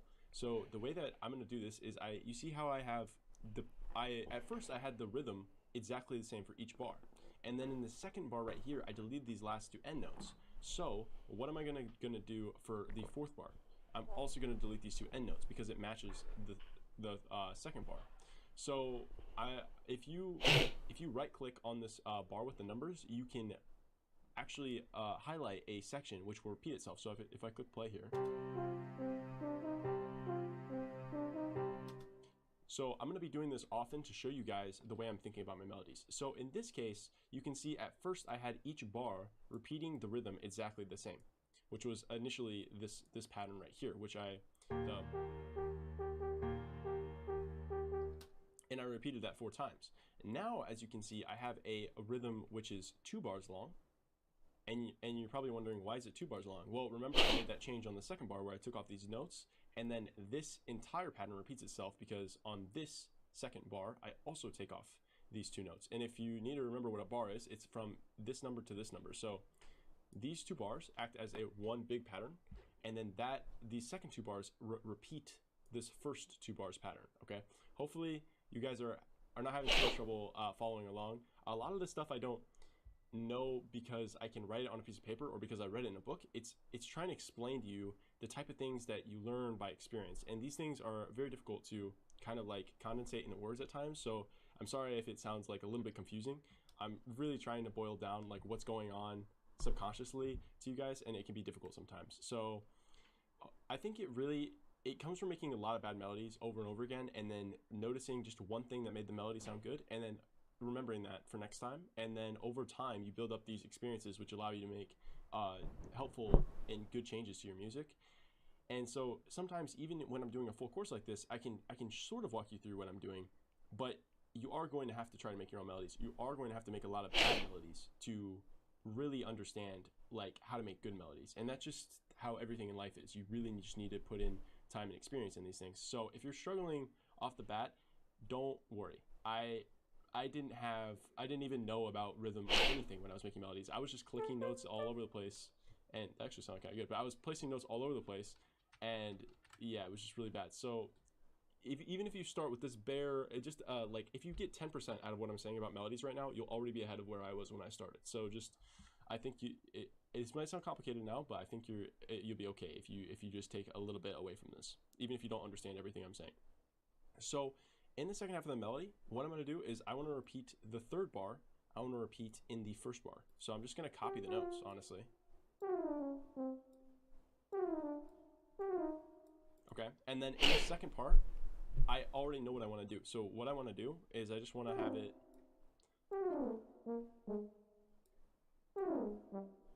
something like that, maybe. Okay, let's listen to what this sounds like.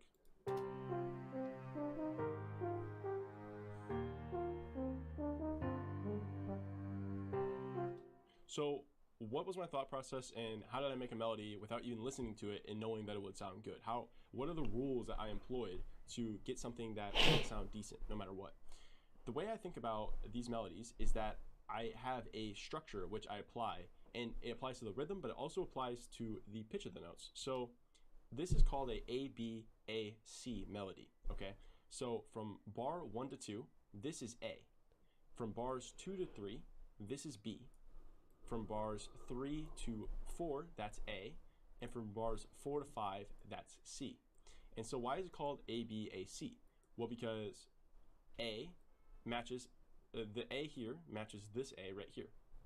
And the C matches in rhythm, the B matches in rhythm C. However, it differs in where the notes are placed, okay?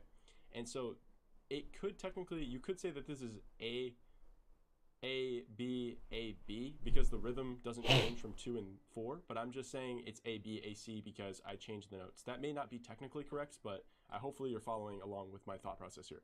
So what do? I don't want the listener to be all over the place. If I want the listener to be all over the place, here's what I do.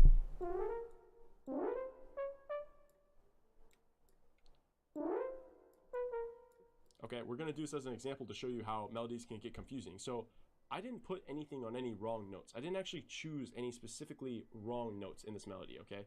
I know I'm technically putting one on this darker highlighted. Don't worry about that. That's technically not an incorrect note. I can explain that later, but just roll with me. So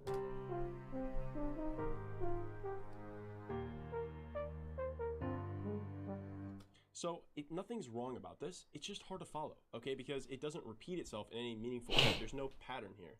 Like, sure, some of the rhythm stays the same, but it's very difficult to follow, and there's lots of wrong things about this melody. And I use wrong in quotations because you can get a lot away with a lot of stuff in music, okay? So let's talk about why this melody doesn't work. Okay, why does this melody not work? Sure, a lot of the rhythm stays the same. Like, you always have it. I don't fucking get it. Quarter bar note lengths. And then you have that here. And then you also have that here. I hate that note. Okay, so we have that continuity. Okay, so it has somewhat of a pattern, right? But what's the problem? It doesn't repeat the same pattern ever. Like, it's always playing different notes. So there's nothing that stays the same. So this is fantastic right here because it may not be like a hit song melody, but it sounds good. It sounds good enough because you have these two things repeating each other. So I have a little bit of continuity, so you can kind of hear a pattern in your head.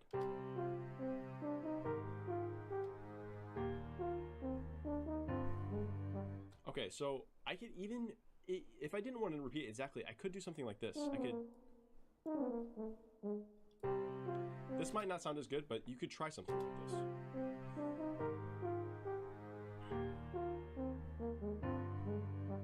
Like, yeah, that works too. But like, you see how like the closer you can keep it while only making slight changes, you have to, this is where that you have this balance, right? This balance between novelty and chaos, because you want it to sound, well, you have, it's like novelty, boring, and chaos. Okay, something like that. You have like this three thing going on, because it could either be all over the place where nothing makes sense. You either have everything super boring and the listener like wants to turn off your song, or you have to strike this medium where you're doing something that's interesting without making the listener feel like they have no idea where they are. Okay, and then this is something that, like I said, it's going to take it's going to take time, and you are going to have to mess up, and you have to be okay with messing up. Okay, so yeah, melodies are going to be are always going to be difficult, because no matter, I've seen producers that are professionals, people who know the software front to back, and they cannot make a melody to save their life, and that's okay.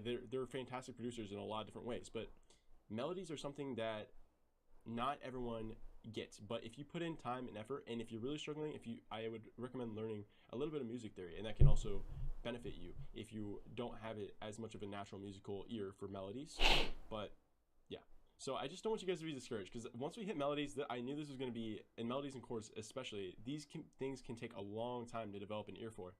And honestly, I can't give you guys the rules for everything. I can't do the exact steps on how to become a music producer, because there are no exact steps to becoming a music producer. It's a non-linear process. The best I can do is teach you the steps on how to use the tools, how to navigate the tools, and try to give you the best advice I can to try to get you in a place to where you can have the type of mindset to where you can do these things. Okay, hopefully I'm not rambling for too long. I just really wanted to encourage you guys, because I know that making melodies is difficult, and I just didn't want somebody watching this video to feel like they're really struggling and watching me make these chords and melodies, and they're like, I don't know what this guy's doing, I can't do this, I suck at music production.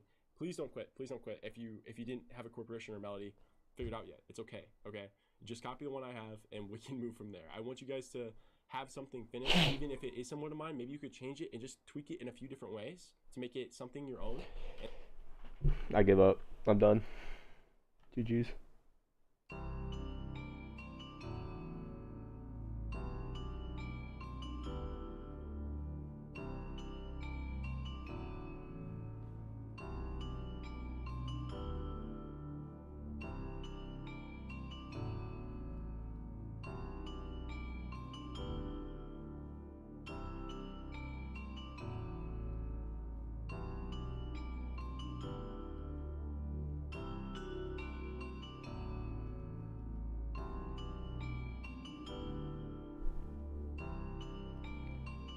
Kind of like the organ better.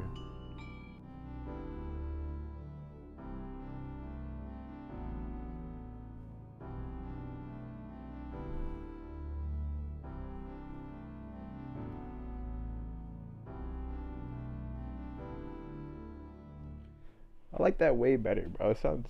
It's gotta up. It's gotta up it up the volume a little bit.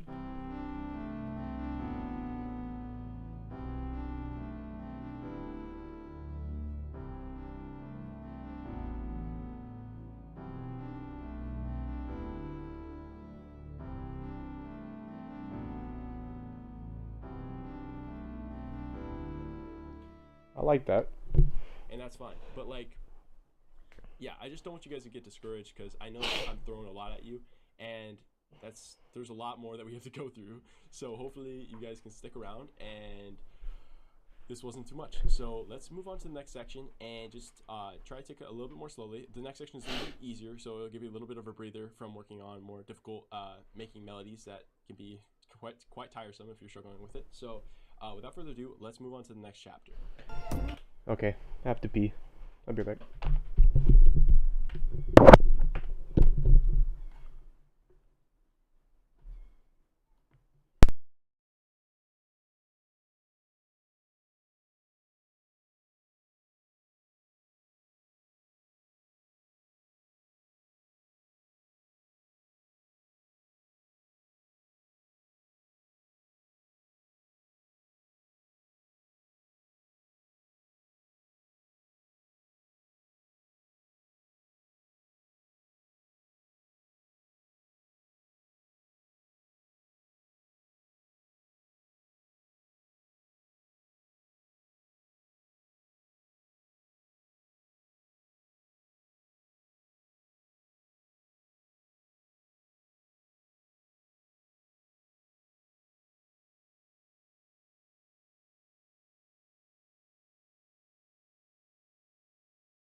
Okay, let's get back to music producing.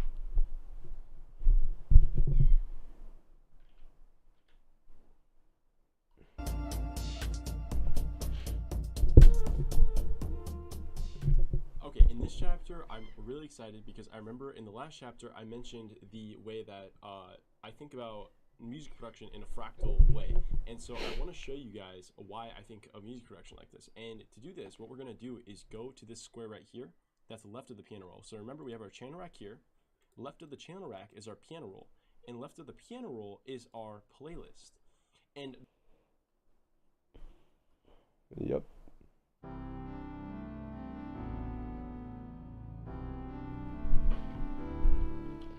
kind of want to spice this up a little bit. Let me see.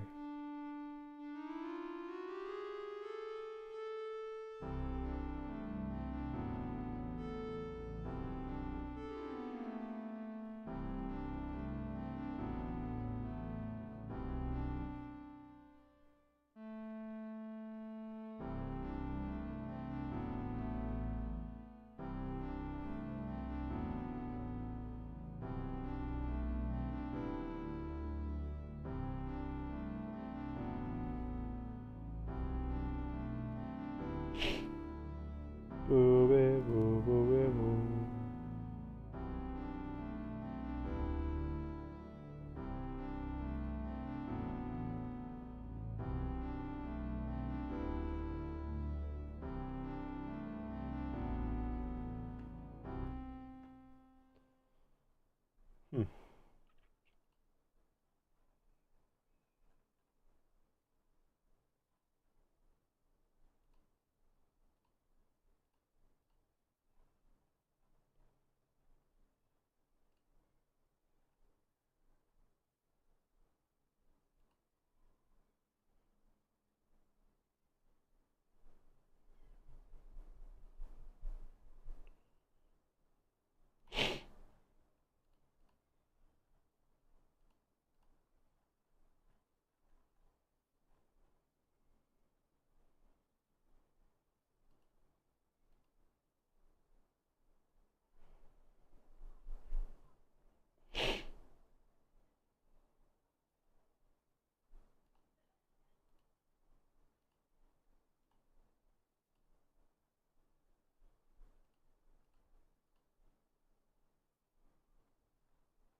Hold on.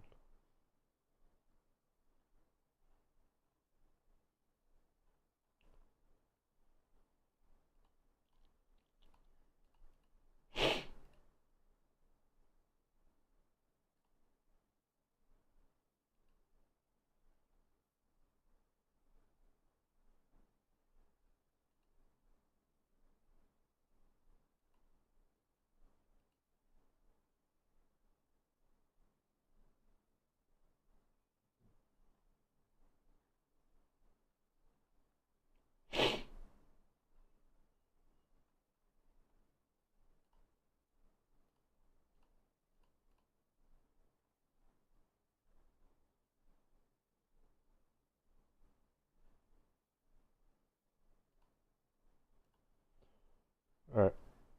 Let's keep learning. The playlist is very similar to the piano roll in a lot of ways, and you'll see this immediately because we can still use this top bar to navigate left and right, just like the piano roll. Same with the vertical bar. Same with increasing horizontally and increasing vertically. So it has the same controls, the navigation as the piano roll. But what type of notes are we going to be placing in here? Well, the thing is, this is not where we're placing notes. This is actually where we're placing our patterns. So the pattern that we made with all the instruments, I can actually click in here. And then you remember when I clicked, I changed it from song to pattern up in this play button. Now, if I click it on song, it's going to it's actually going to play a pattern here. So that's what that's what the distinction is between these different types of play buttons. So if I go to song and I click play or spacebar,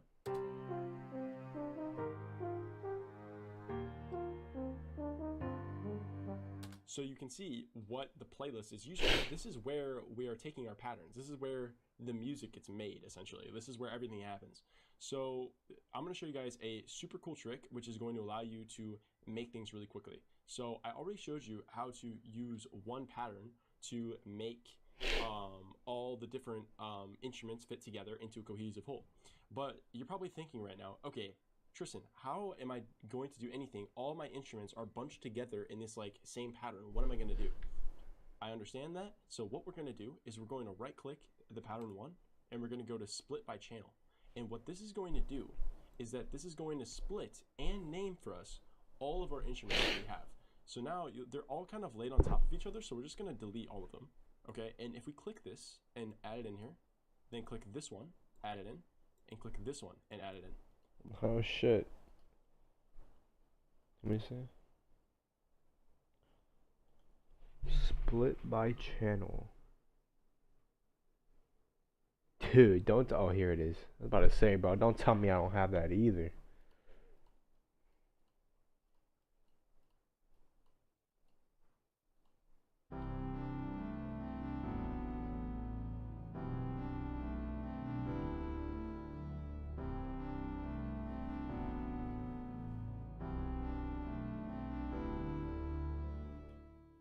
Do do do do do do.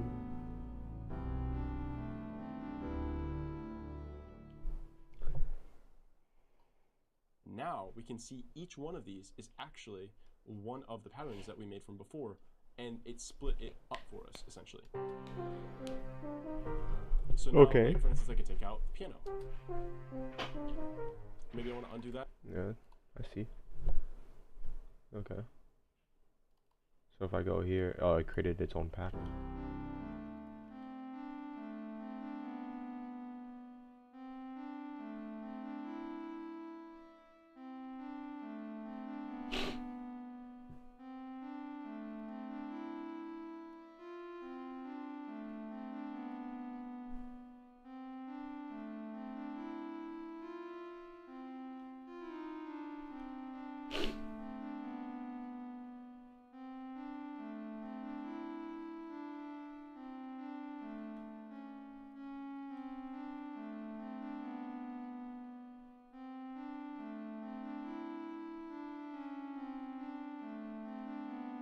I don't like it at all. Let's keep it how it was.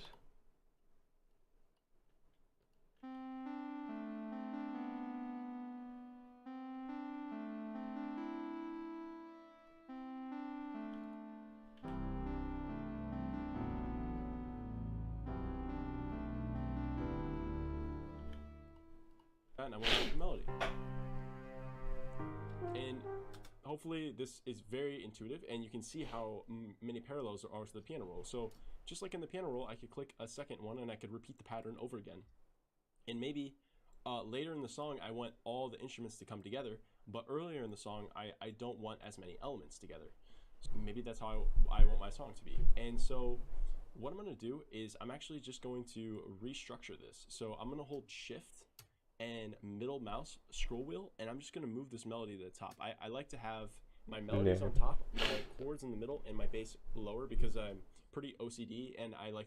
Yeah, I was just thinking about that, dude. I was just like, I should probably move these in order. This feels kind of out of place. So baseline bottom, this top. What did he click? Things to be top, mouse scroll wheel, and I'm just going to move this melody. So I'm going to hold shift and middle mouse. Oh, shift and scroll. What? What the fuck did that do? What? No.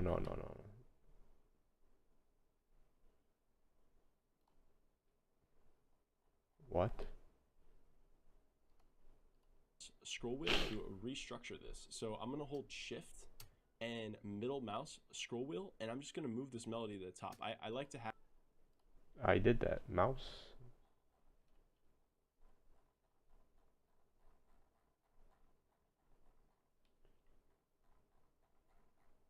It like moves the fucking.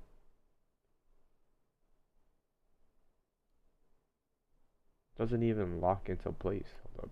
How do I fix that?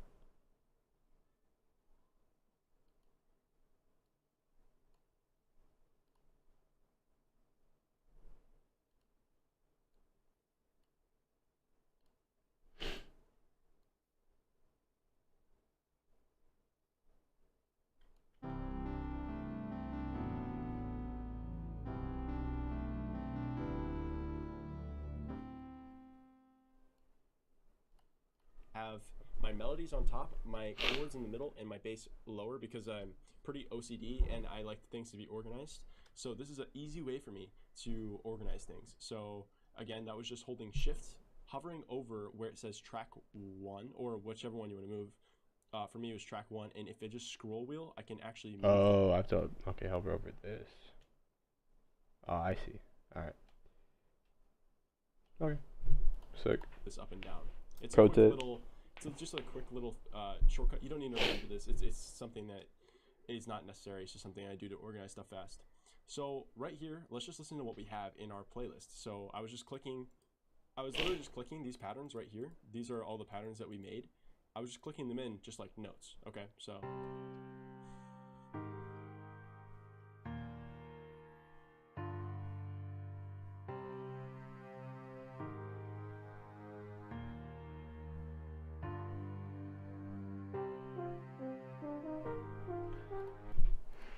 Let me try that with mine. So, piano.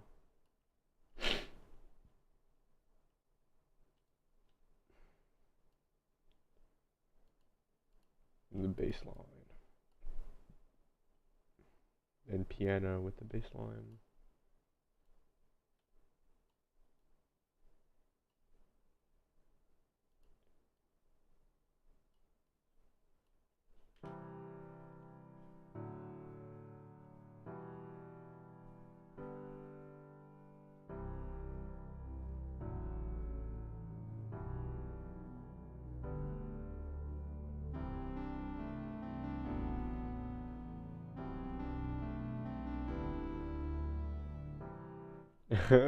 Let's go, dude.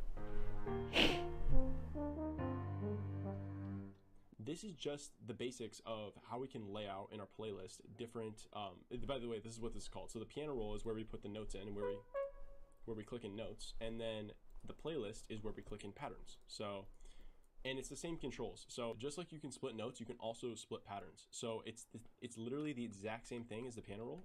It's just applied to the entire pattern. So hopefully that's helpful for you guys to understand. I guess the one thing I didn't really explain is that right here, this is in this like row, this is where all your patterns are stored. So before we just had one pattern, and so that's why there was no reason to come to the playlist, because everything that you were working with was in the piano roll.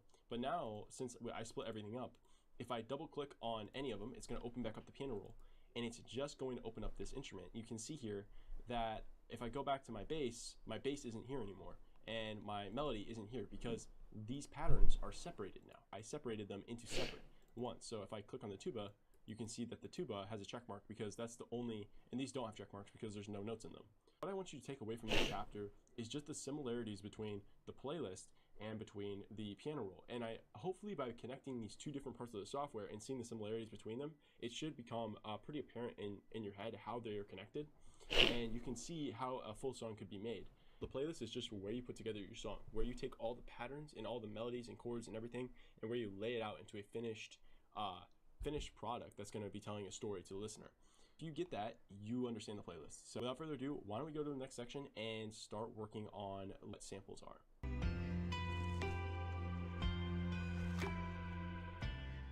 In this chapter, we're going to be using samples. Alright, let's see what I got so far.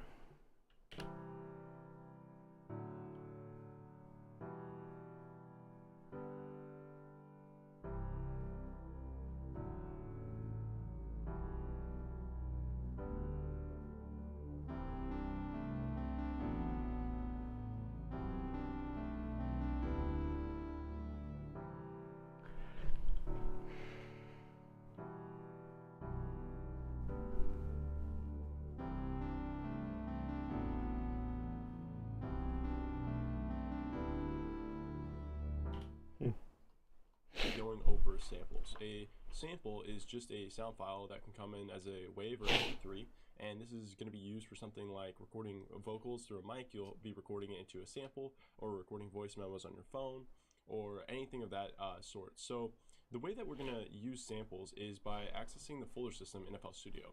So if you look to our left right here, we have this browser column right here. You can see it's browser. And you have all these folders here. Now, I already imported a lot of folders with my own samples, so you guys aren't going to have a lot of these. However, if you open up packs right here, this is where you are going to find the default FL Studio samples. So why don't we navigate here and just click through these folders until we find a sample that we can add into our track. That way you guys can understand what they are for. So I'm just going to click on kicks, and right here you can see there's this little new icon, and this indicates that you're clicking on a sample. So let's click on a few of these and listen to what they sound like.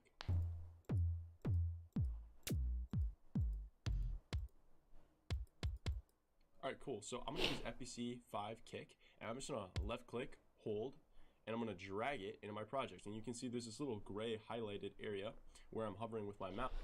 Alright, let's do that. Packs, no packs. What do you click on? Legacy? Drums? Oh. Kicks.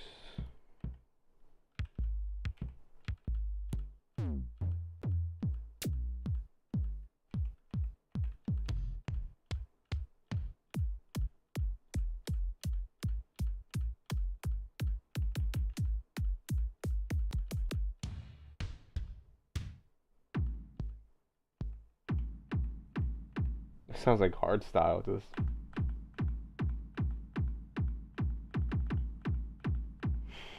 boom, boom, boom, boom, boom, boom, boom,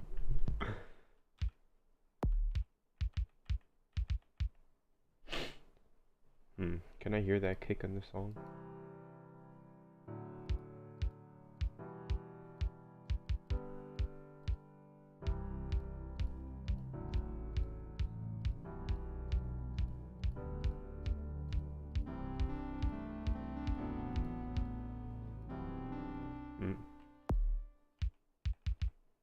That's a contender right there.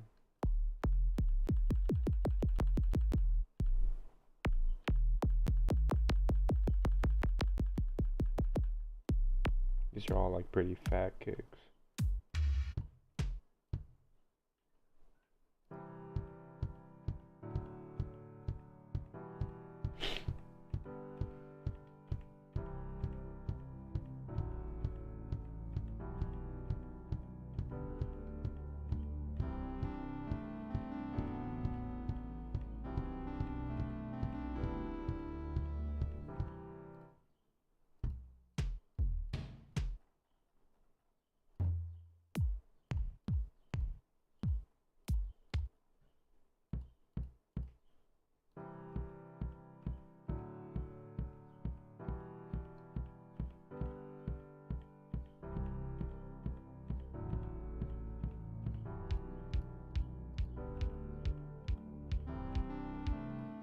Kind of like this. Alright, what's next? Mouse, and if I just let go anywhere I want, it's going to place this sample. So this sample is going to play just like a note in our piano roll would, except that now it's going to play this sound file once it reaches this point in the song. So for instance, if we listen here,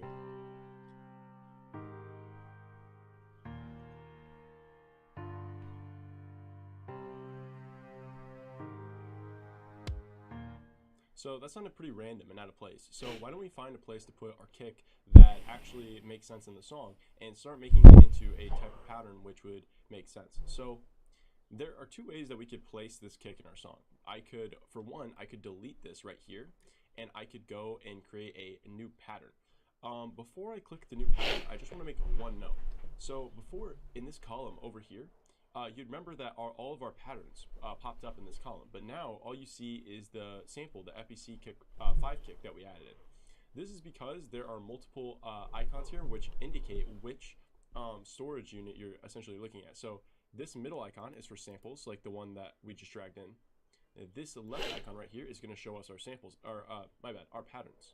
So if we click here, I can click on one of these and add in, as you can see, that specific pattern. So if I go back here and click on that, I can add in my sample again.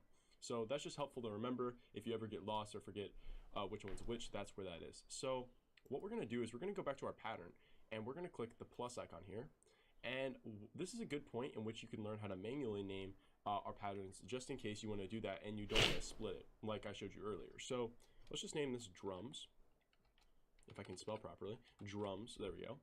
And also, why don't we just make it a different color just to show you guys how you could do this. So you could just drag this any color you want, and then it will pop up as that color. Make sure to hit the check icon right here, and then boom, it's going to make our pattern, and it's going to make it a specific color as well. So okay.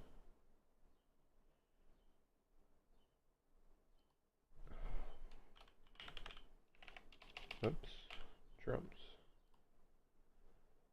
Okay. It is vastly different. I'm just gonna put right there, steel blue. Boom. This gets into color coding, and this can be really fun too to do. I don't do it too often since it takes extra time, but if I finish a project and I have nothing else to do, sometimes I'll go back over it and make it look nice. So let's, before we double click into here, what we're gonna wanna do is go up to our channel rack right here. And you can see that from when we add in our sample, it actually shows us the sample right here in our channel rack. So to see our instruments from before, we need to go to this top bar right here and click all. And now this is going to show all of our instruments and our kick. So there's a couple different options. We have unsorted, which shows us essentially the instruments that aren't sorted yet. And then we have audio, and this shows us our samples. And then we have all, and then this shows us all the different things that we've added into our project. You might be wondering, okay, what else goes in the channel rack? The only thing that's going to appear in our channel rack that we haven't gone over yet is automations. So automations, samples, and instruments are the three things that are stored in your channel rack. And we'll go over that eventually. But for right now, we only need to focus on samples. So the way we're going to approach this is we're going to right click on the sample and we're going to go to piano roll. And now in the piano roll, because we were selected on the drum pattern from before, we'll be placing our kick in the drum pattern. So let's go back to the playlist just to reiterate what I just did. So back in patterns over here, I have selected the drums. I go to my channel rack and then I right click. And if this is checked, it's not going to go into the piano roll, so you have to uncheck it and then check it again. And now we will be in our drum pattern with the specific sample that we have. So I was debating whether or not to show you guys this, but I am going to show you the way doing it like this, even though I don't do it myself. So you may be wondering like, wow, this is extremely confusing and I don't really want to put in samples like this. If you're thinking that and you don't want to do it this method, then that's fine. If you'd like to keep everything in patterns, I'm going to show you this method just so that you have another way of producing that I know some people enjoy more. So just so I can give the full breadth of how you can use FL Studio, because not all producers produce the same. What we can do here is just place a kick, and as you can see, the kick actually, it pitches up and down the sample depending on where we place the note. So that's also a pretty cool feature. E5 is going to be the default pitch of the sample, just so that you guys know. I'm going to place a kick right on the first beat I'm going to place it midway between 1 and 2, and then I'm going to place it on, actually, you know what, let's leave it like that, and I'll show you guys a little trick here. So what could we do? I could keep going with this pattern like this, but if I know I'm already going to do that pattern, there's no sense in me manually drawing in the notes. I can just do this. I could take the pattern, shorten it down, and then copy it, just like that. And so this is a way that if you did it like this, it would save you a lot of time. To save even more time, we can navigate, if you remember the tools that we have up here, we can use the paint tool and paint across. Just like that, we have our entire drum pattern across. And so let's listen to what we have right now.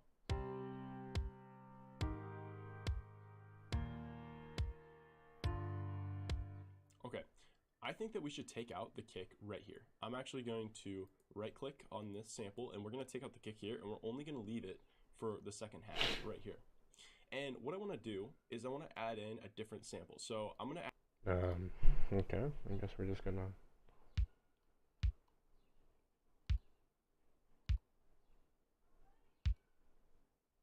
well, I guess we only really need to.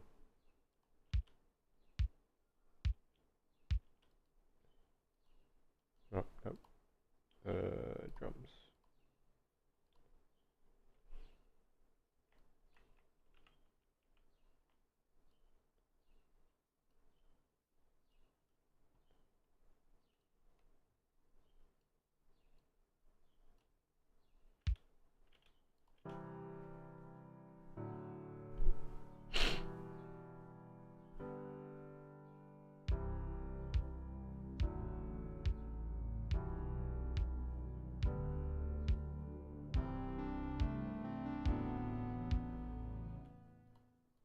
add in a snare, and the snare is going to be our pattern right here. So let's find a snare that sounds good. Okay, I need to find a snare.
I don't know which one to choose.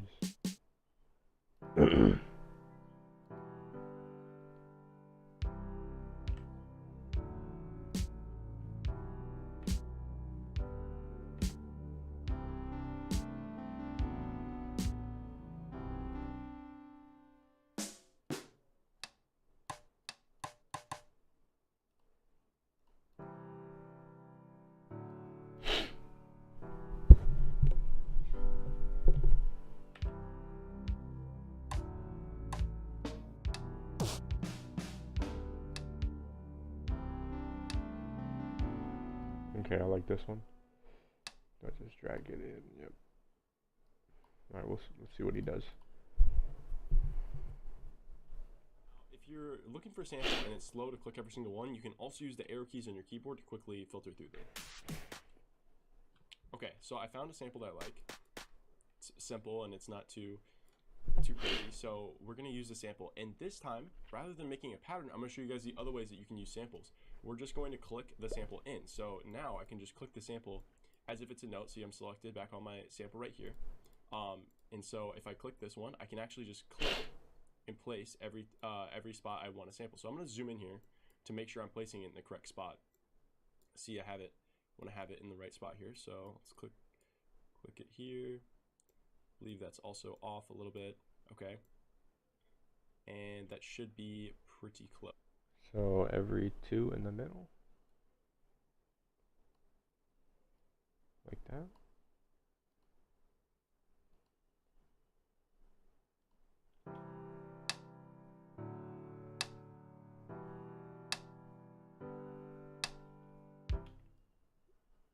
I need to put this down one.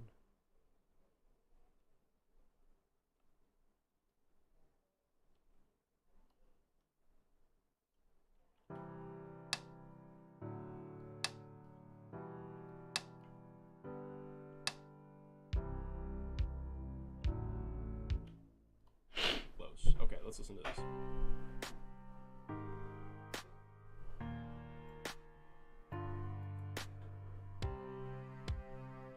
Okay, cool. So we have, wait, is this off? I can't tell.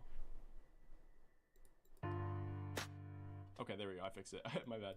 All right, so what we're going to do is I'm going to take this, I'm going to select all of these, and I'm going to hold shift, and we're going to go down arrow. So I'm going to be using shortcuts and speaking as I use the shortcut to show you guys how I'm doing things quicker. Because I noticed when I was recording these tutorials before, I would use a lot of shortcuts that are just like wired in because I know how to move around the software really quick, but then I wouldn't explain how I did that. So, oh, I was right the first time. Okay, never mind. Yes, but I would use the shortcuts without explaining them. So sorry if explaining the shortcuts is taking a little extra. I want to make sure that you guys know where I'm going in the software. Okay, so what I'm going to do here is I'm just going to copy these. And there's a couple ways that I could copy and paste these across my song. I could hold shift like I did before and showed you guys with the piano notes and just shift click it across. And this method works perfectly fine. That's exactly what I want to do.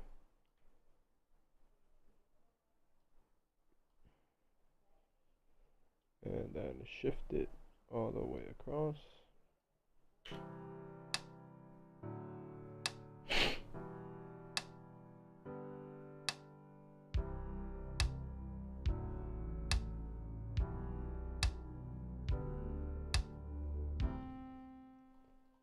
However, there's also another method I could use. If I can also right click, select this bar, and if you remember what this does, it repeats whatever section of the song I selected. So we could listen to this over and over again. But if I actually select everything that I want from the section of the song and hit Control B for duplicate, not duplicate, duplicate, it's going to duplicate it one section over. I don't really know how to explain it, but you just get used to doing this a lot, and this is the way Control B. Oh shit. I didn't put it in the right location. It's not even...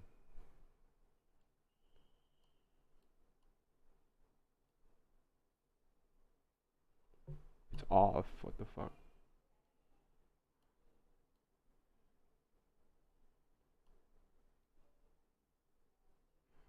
How do I... Alt? Yeah, I think Alt fixes it. Is it on it? Looks like it's on it. Alright.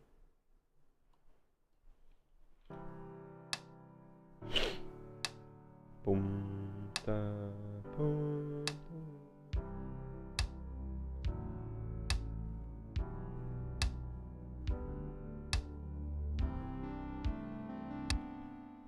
Oh shit. There we go.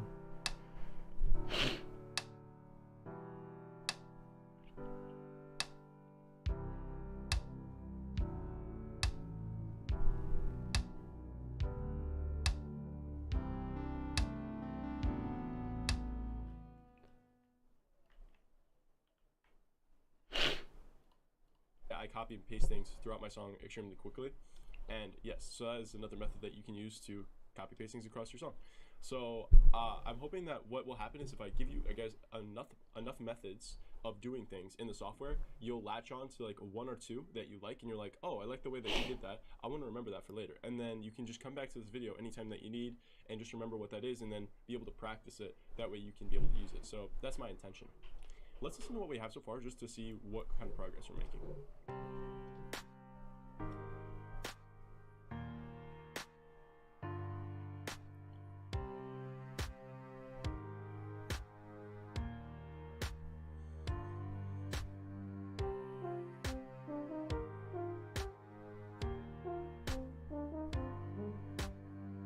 Now that we've done samples, I think it's time to go to our next chapter, and then we can start fleshing this out a bit more. So let's go.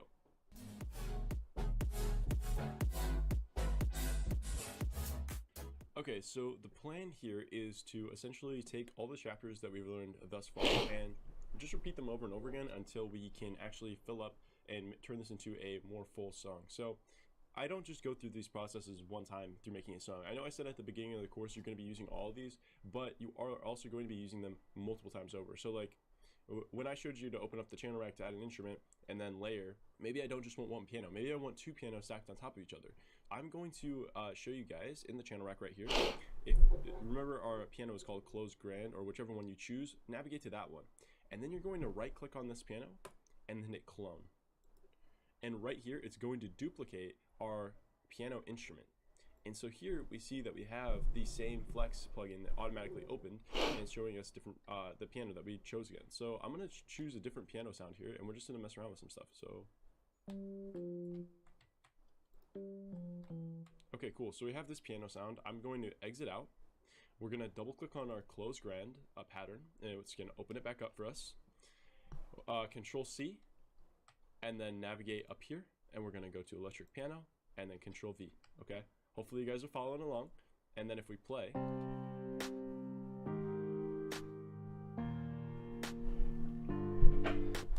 Okay, he wants us to add another layer to it.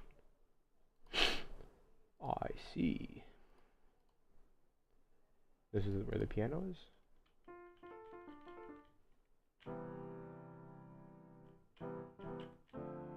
Yep. Oh shit, what the fuck? Labs. Clone. Okay. And then we're gonna go here. Labs. Lab 3. Pick a new piano sound. Oh shit, hold on. First I need a Control C. Control V.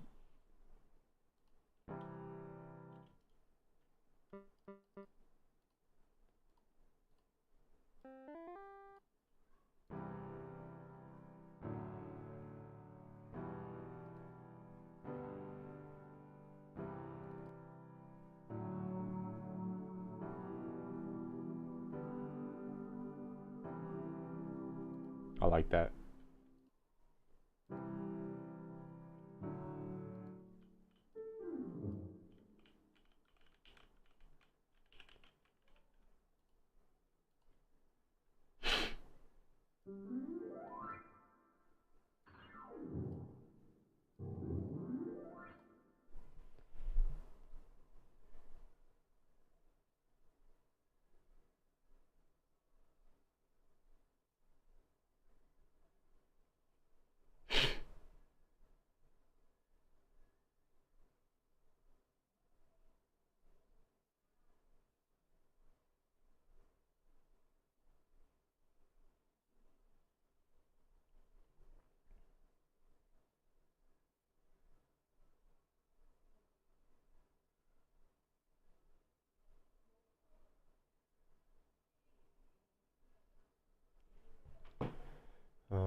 Yeah, no.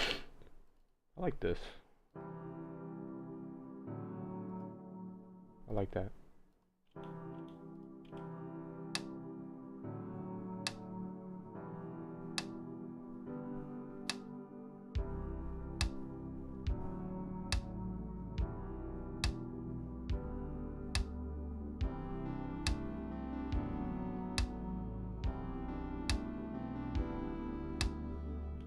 I like that.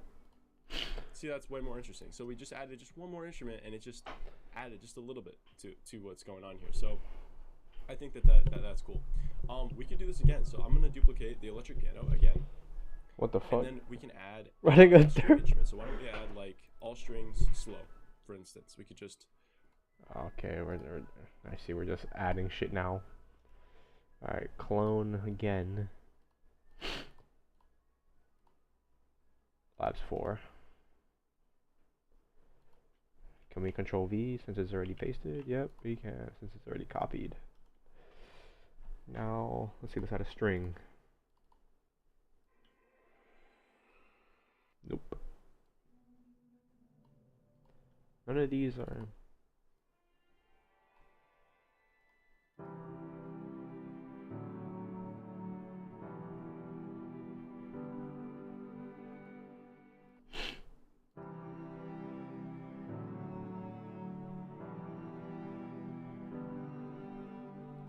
Yes, dude, I like that. I like that a lot.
mess around with this. And then I'm going to show you guys a super fast method for copying and pasting the chords. So you see where we have in our channel rack, if it's showing you the beats like this, you can just click off of that and it'll show you, just make sure you can see these patterns right here. What you're going to want to do is click on the square. So you see we have the pattern. So if I double click this, it's going to open the pattern in the electric piano. If I double click this, it's going to open up the pattern to my closed grand. But you see the pattern here, it opens up nothing because there's no pattern in there. So what we can do to quickly copy and paste is hit Control C on this little green square right here. You just click it, left click this green square, Control C, and then click on the instrument that you want to paste it into, and Control V, and then boom, it's going to paste the same chords in there, so we don't have to manually go in. So let's listen to this.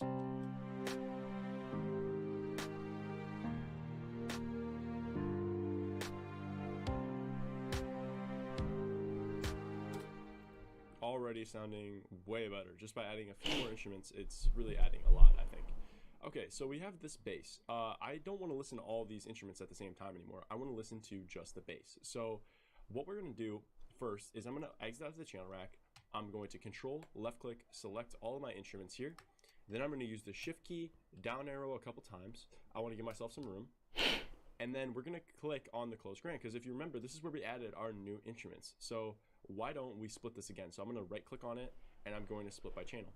And then right here, I just got all my instruments. Oh, okay. All right. Grab the bass line, kick, everything. Oh shit. What do you press? Again, because to Control, left click, select all of my instruments here. Then I'm going to use the Shift key, down arrow a couple times. Shift key, down arrow.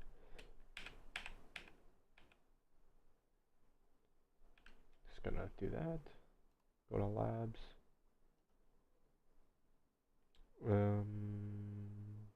Split by channel.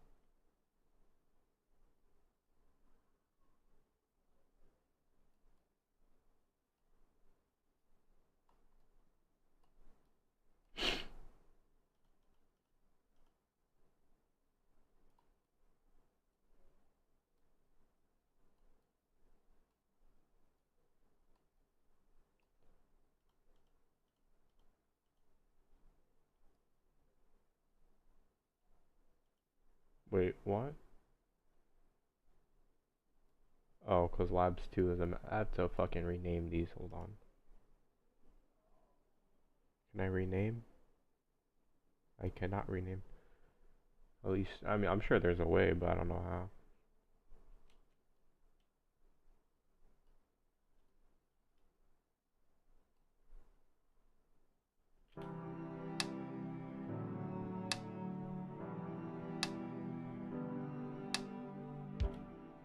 What does this sound like?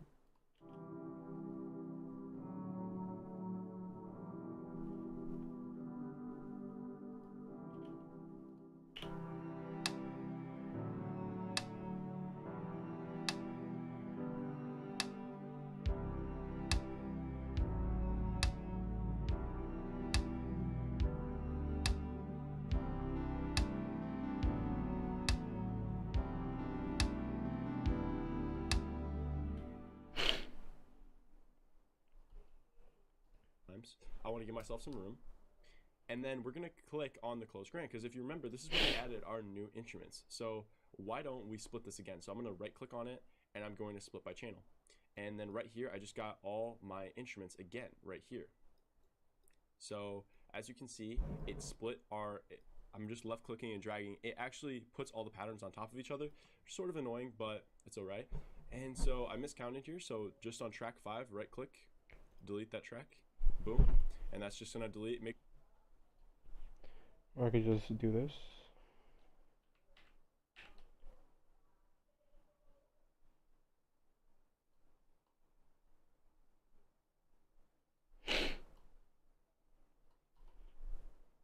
make sure there was nothing in it, and once you delete that, we got this here. So right now, if I click on any of these green dots, you can actually hear just this individual pattern.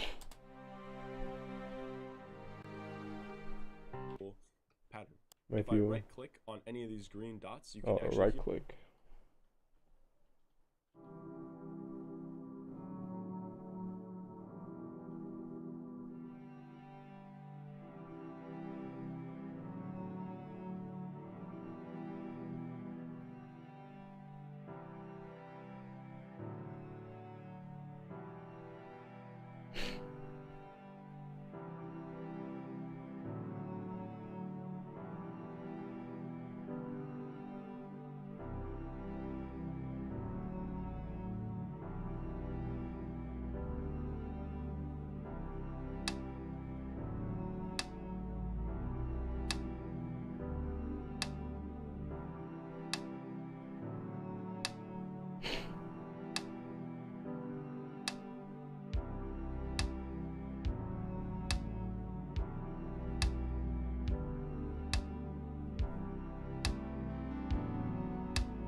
Hear just this individual pattern.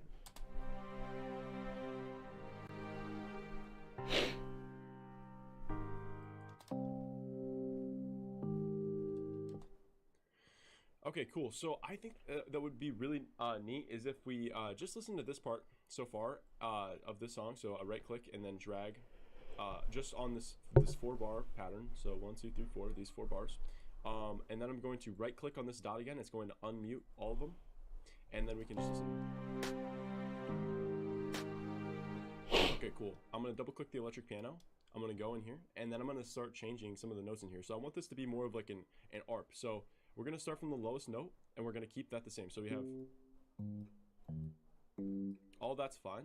The next note, I'm going to go here. And basically this is just me from messing around with stuff, just saying, okay, what would sound cool if like I changed some stuff. And this like you need. Okay.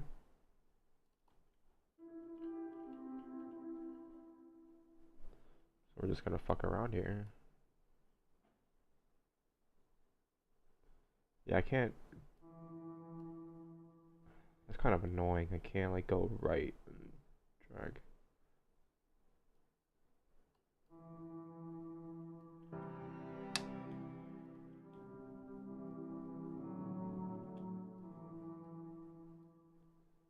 Is there any way to fix that? Edit.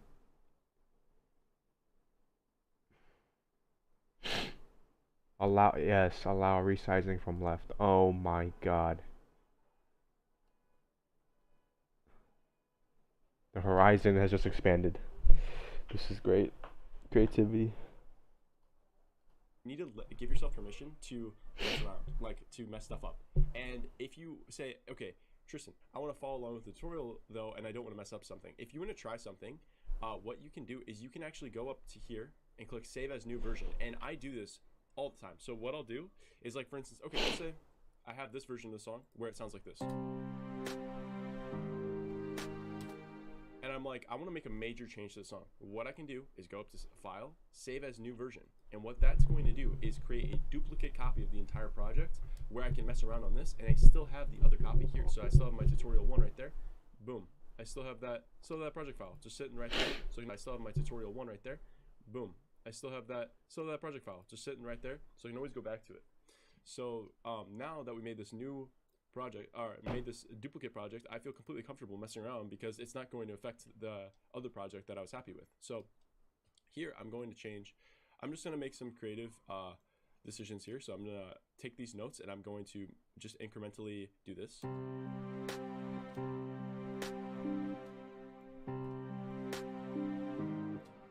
So I'm actually going to delete that top note because I think it would sound better like this. And so I'm just going to have a little walking motion. So you see how from in this bar, it's divided into 4 segments. You have 1, 2, 3, 4. And so I'm putting a note walking up the stairs, sort of like, so each one is going incrementally 1/4 of a bar up to the next note.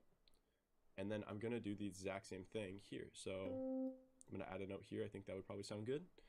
And I'm pretty much just guessing at this point. We'll see if it does.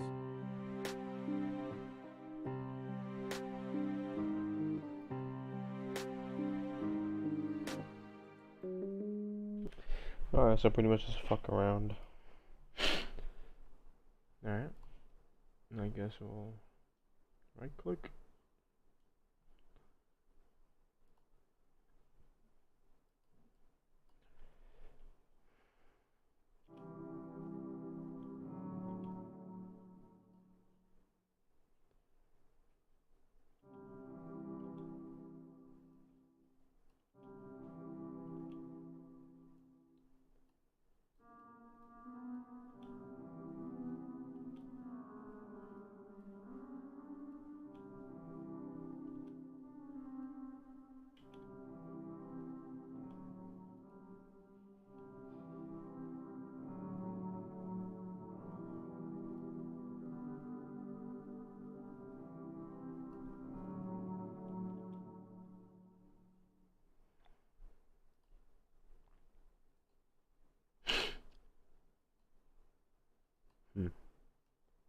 I feel like that's just creating. Oh, how do I?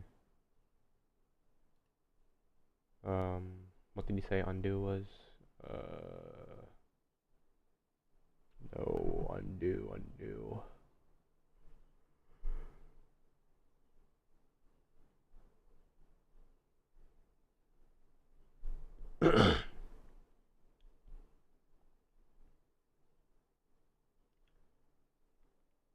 The fuck do I undo?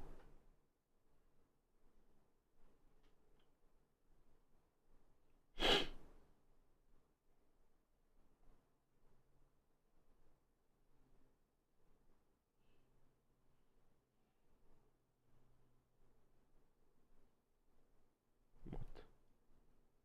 Oh fuck.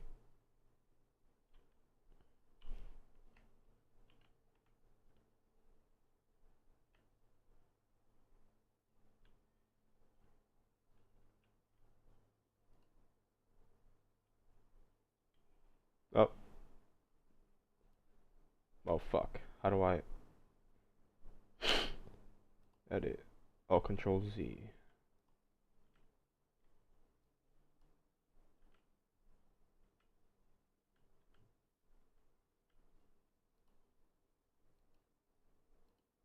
Control Alt Z.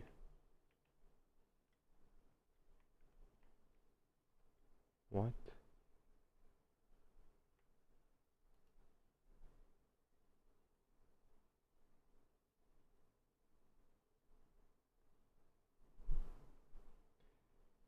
What the fuck is this, bro?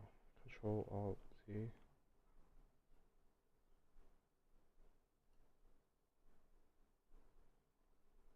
How do I take this out?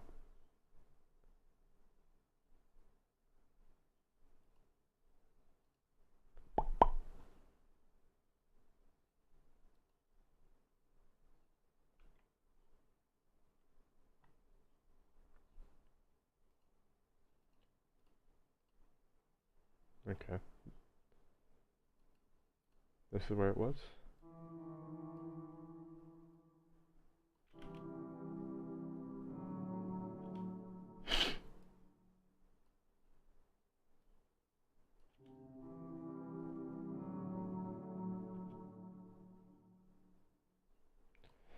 Actually, hold up. I'm gonna go get my food real quick. I'm gonna go get something to eat. I'll be right back.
I got my fucking food. Eating like a farm animal. Some chicken, quinoa. Depressing meal. I'm just gonna watch this whole thing, see what he does. I'm at 53:38.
Okay, so right now I just was messing around with notes, just listening to it over and over, and I have it repeating. Remember, if I go back to my playlist by clicking here, I selected this portion of the song. That way I could listen to it over and over, and listen to how the melodies play out in this part of the song. So if you see the changes I made, I didn't have to talk exactly because I'm just messing around, and I put some notes in places I didn't like, and I deleted them, and I just changed them, and I just kind of made incremental changes until I came up with something I was happy with. So and really I didn't have any rhyme or reason to like what I was doing. It's mostly just like intuition, just clicking, okay, this is the highlighted note, let's click here and see if it sounds good. Doesn't sound good, okay, put it on a different note, and just take your time with stuff and see what sounds good. So some tips I can give to make melodies and arps that sound good is I made sure that I didn't have different rhythms for the entire thing. So as I said before, the pattern that this is following is just exactly,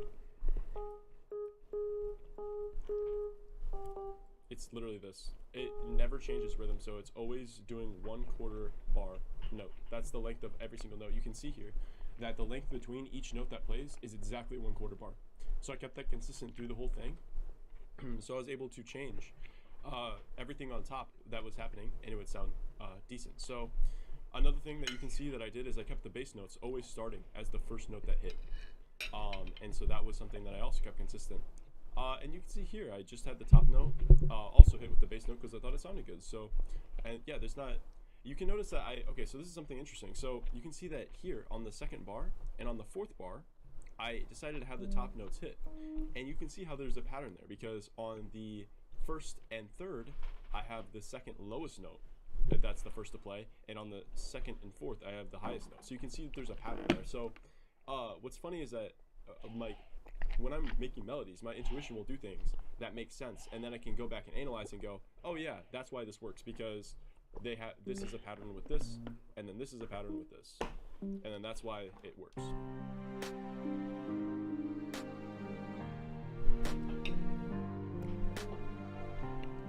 Okay, cool. So this melody, if you remember before, with the lettering system, would be a B, A, B melody, or I guess it would be A, B, A. Yeah, A, B, A, C, because this is different. Well, they're all different, but if you think about it melodically wise, I would say it's an A, B, A, C, I think. I really don't know how that works, but I roughly get it. Okay, anyways, so we got something like this. We can mess around, so I could go control up arrow and just see what it sounds like a octave higher.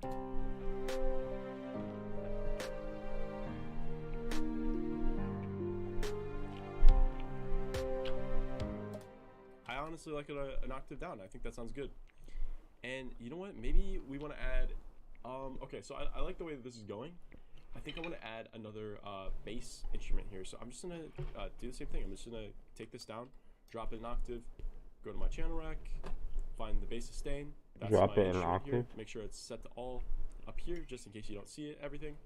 Right click on the bass, clone, and it's going to clone my instrument, and I just find a different bass here. So I'm going to go to winds, because I think it'd be cool to have some type of brass instrument, like a little, that could be cool. So let's try it. If I click on my bass pattern here, I don't double click, I just single click, and then go to my channel rack. It's going to show me that pattern. And remember what I did before? Control C, copy that pattern, paste it on the new instrument I just cloned, boom, and then we have that clone. So now if I listen,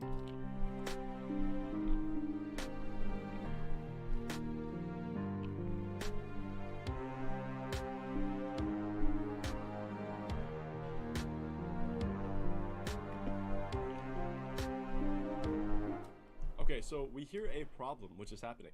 I'm adding a bunch of instruments, and you hear how it's getting a little bit loud, and it's actually kind of hard to hear some of the instruments because you keep adding more. How can we fix this? So this is actually going to get into, I don't know if it's our next chapter that we're going to do leveling. I think it might actually be, yeah, it is our next chapter. Okay, so this is a perfect segue into our next chapter where I can show you guys briefly what we're going to do to fix this problem that we run into. Once we keep adding sounds, we actually run into a problem, is that everything is getting too loud. So before we head on to the next chapter, I'm just quickly going to split this again by right-clicking on the bass sustain, including split by channel, and then that's going to give me my brass sound here, which I can just make sure that I have right here. And now I have all my instruments and all my patterns laid out and named. If you guys want to color them, it's up to you, and hopefully you're able to follow along. I know I'm going a lot quicker now because I've already gone over all the steps initially to show you how to do these things, so I'm hopefully, I don't want to repeat myself too many times. So what I'm hoping is that if you guys get lost into something that I'm doing here, you can always go back to the chapter where I explain it in depth, and then you come back and just see how I did it again. So hopefully, I know I went quicker this chapter, but hopefully you guys are still able to follow along. Now let's get to fixing the volume problem.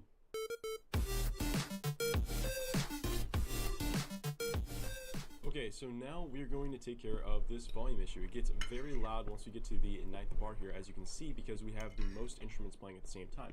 So how do we change the volume on a very quick basis to just make sure that things sound the way that they should? The way that we're going to do that is we're going to go to the channel rack, and as you can see, we have these little things right here, which are these little levers, which allow us to turn them. If I left click and drag, it will let me change the volume. So it's very simple. So like, let's say I go right click on all strings slow, and then we see all strings slow right here. If I listen to it, and then I muted it. So I want to decide, how loud do I want this? And so you never want to change the volume of an instrument individually, okay? So what do I mean by that? I mean that you should listen to everything in the song at the same time while you're changing the volume to see how it sounds as a whole, because you're not listening to one instrument, you're listening to a whole song. So that's why you want to change the volume of everything. So let's listen to everything and change the volume as we find needed.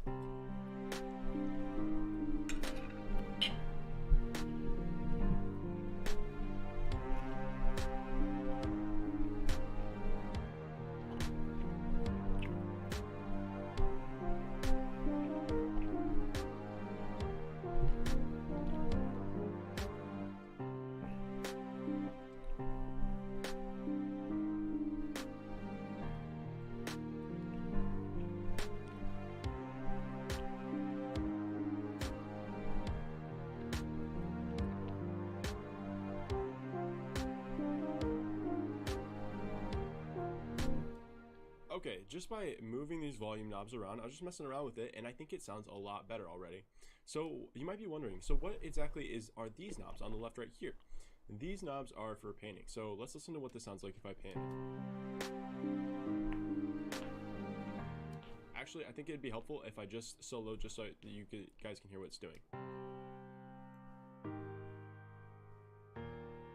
See, it sounds a little bit weird. It's going to our right and left ears here. So I'm going to make the close grand at the center. So if you ever need to reset these for any reason, just right click on it and click reset, and then we'll reset it. So if I turn it here and then click reset, it'll bring it back to the middle. So just a little helpful thing, just in case you messed up something and you wanted it back the way it was.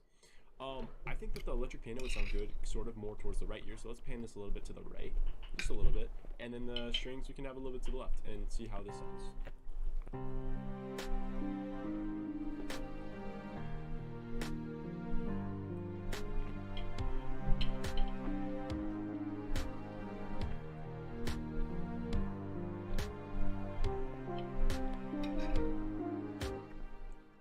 better. Okay, I'm actually going to change the tuba instrument because I think it sounds weird. So why don't we go here and just... What would be interesting? Why don't we go to a guitar instrument and just try out some of these guitars?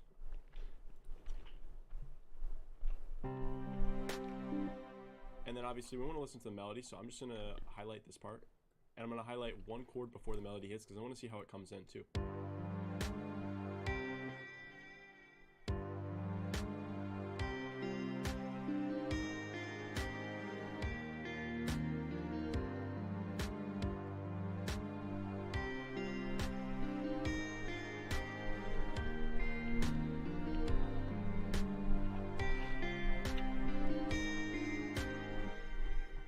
Okay, I think that the electric piano actually takes a lot away when this melody comes in. So what if we took out the strings and the electric piano here just by right-clicking and see what this sounds like?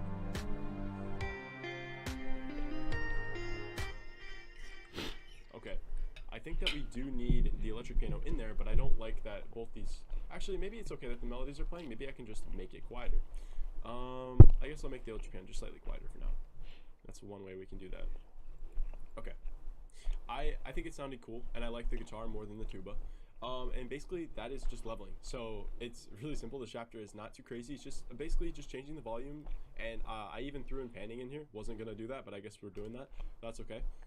So yeah, volume and panning. This is very simple stuff, so you can just use that if it gets too loud. If the entire project itself, you're like, this entire thing is too loud for me to listen to, all you have to do is go up while you're listening, and you can turn this volume. Just down like that. And this changes the entire volume of the entire track. And there's a couple other things up here that maybe we could go over now. We have another option up here called BPM. So this is going to change the beats per minute of the song. So if I don't hover over the right side of these tiny numbers, but over the left side, then you can see it slows down our song, or it can speed it up.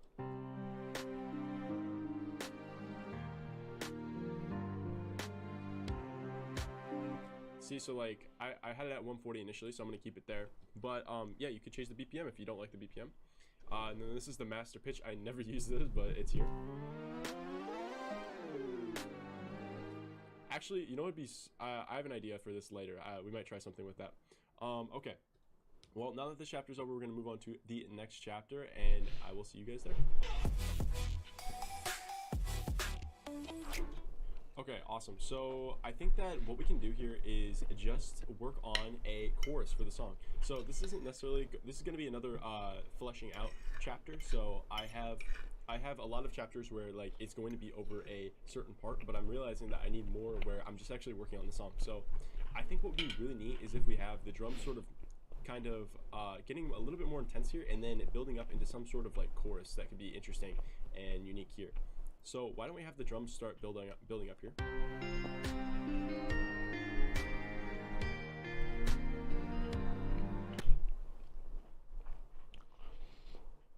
Pretty intense. There's a lot of moving parts.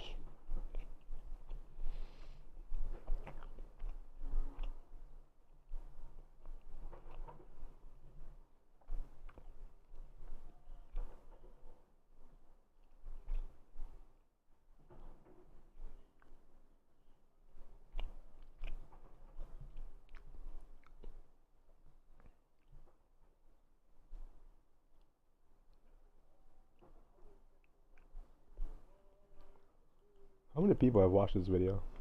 194K. Released back in January. Yeah, it's a pretty good video.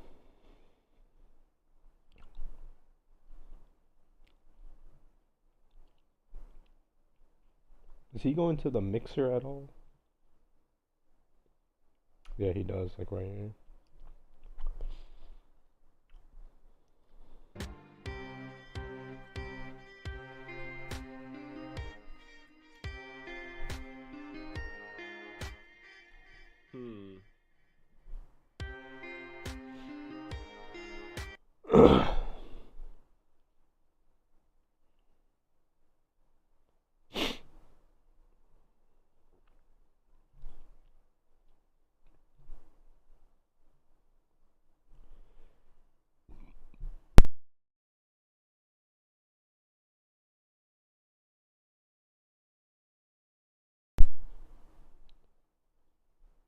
I just want to get to the point where I can,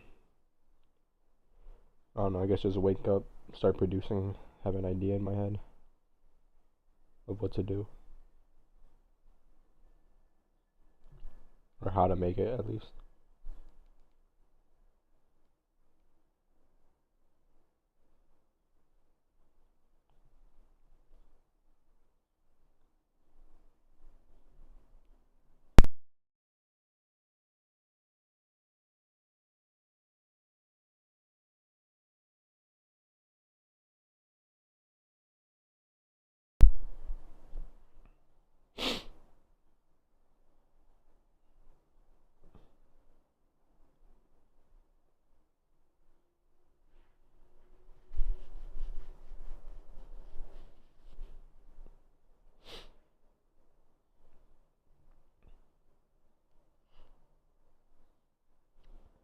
Hopefully I can get there. That would be cool.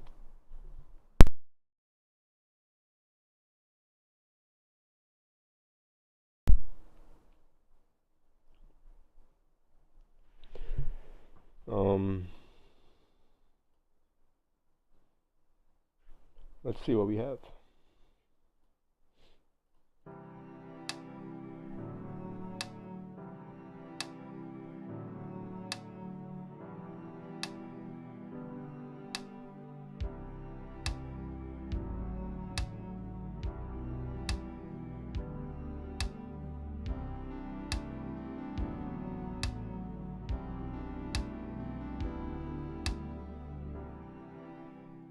I like this melody. It's like I don't know what it reminds me of, but sounds peaceful.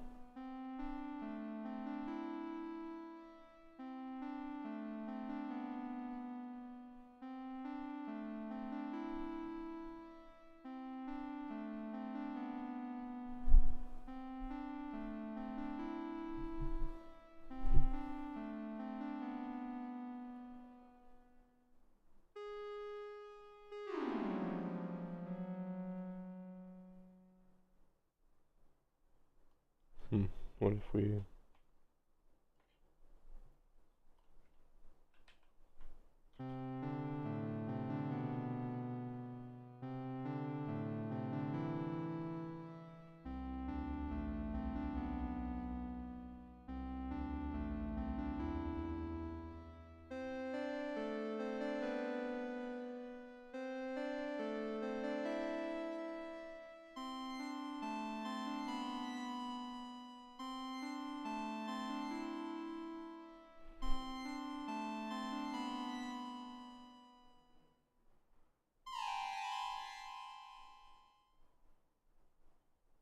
so it like stops here.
baby.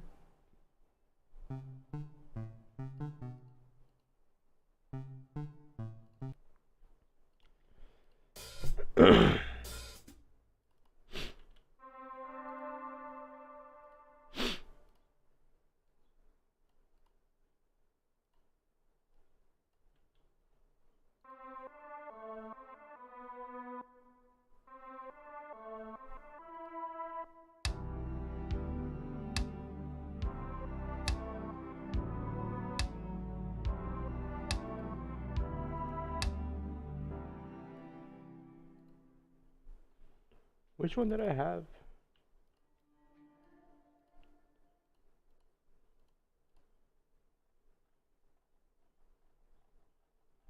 I don't even remember what the fuck it was called.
It's pretty cool.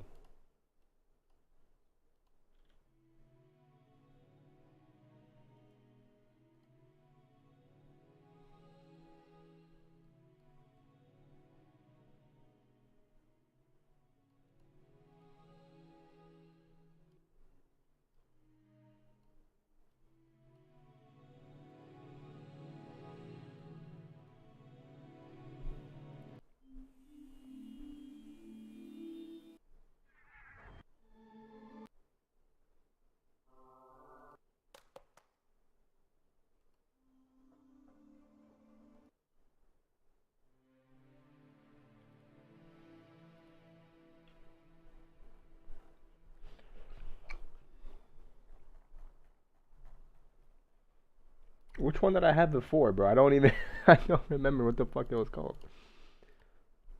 Was it a piano?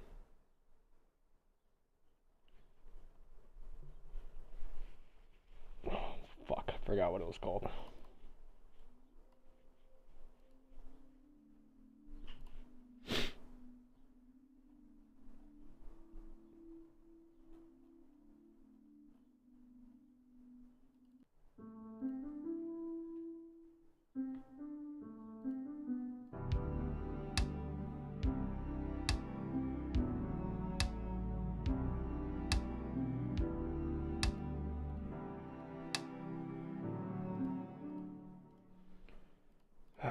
Where is it?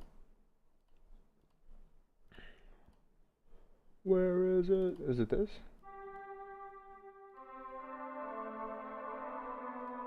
Nope.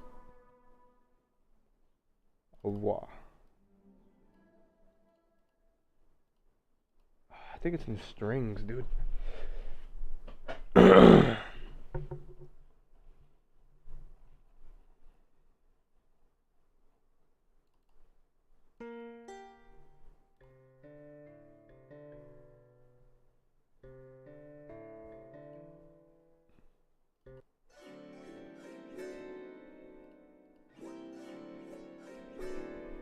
Sounds hideous.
Oh, this sax organ.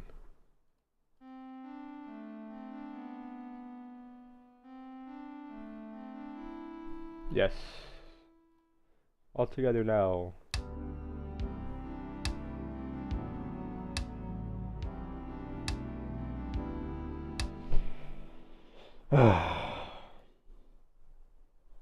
I'm gonna be here forever, bro. This shit is. Fuck.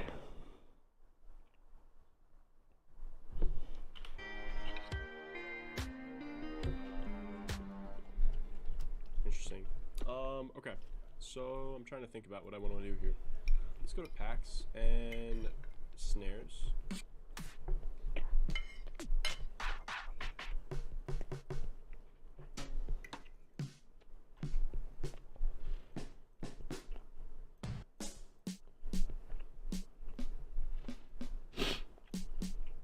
Okay, so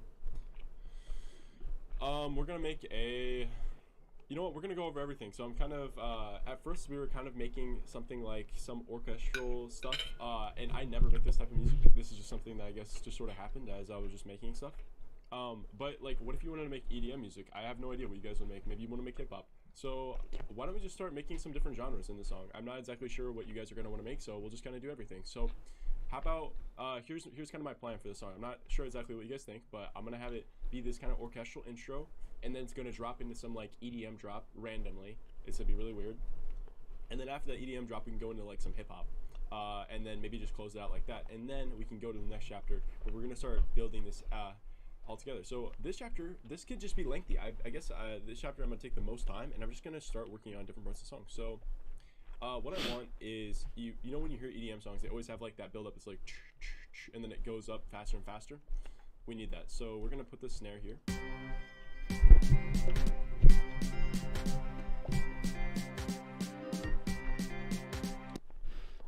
I like how he doesn't actually. He might explain out why he's doing it that way.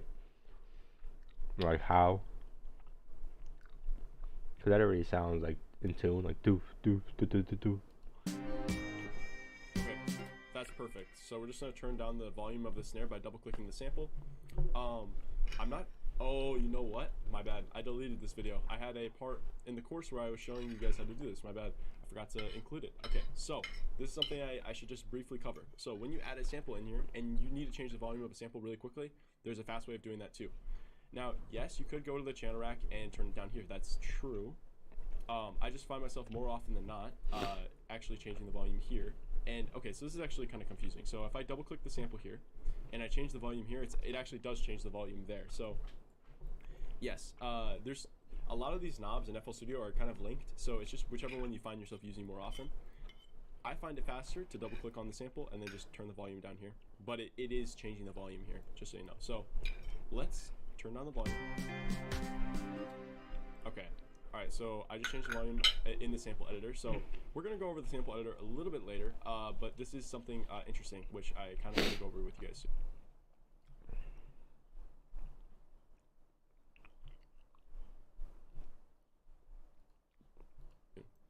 Okay, so I like this pattern, what's going on here. So I'm going to control left click the snares, shift and left. Okay, hold up. I'm gonna go put my plate back, my dish back.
Got some ice cream and some shit. Well, ice cream. Left click, and that's going to copy them. Shift, left click again, and I'm just duplicating this pattern bigger and bigger and bigger. So now we have it like this. Perfect, and I'm just going to add a snare here, and it's just going to kind of make it a little bit more intense, and then we're going to kind of double up the snares here, so it's going to go like...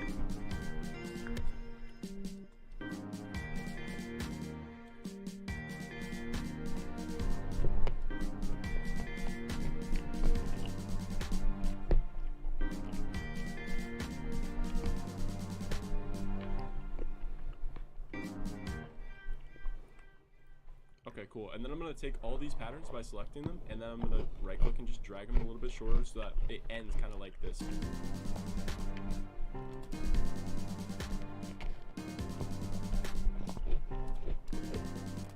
Okay, cool. So we got something like that, and so we have some sort of build up for like some type of EDM drop. This is hilarious. I don't know what I'm making right now.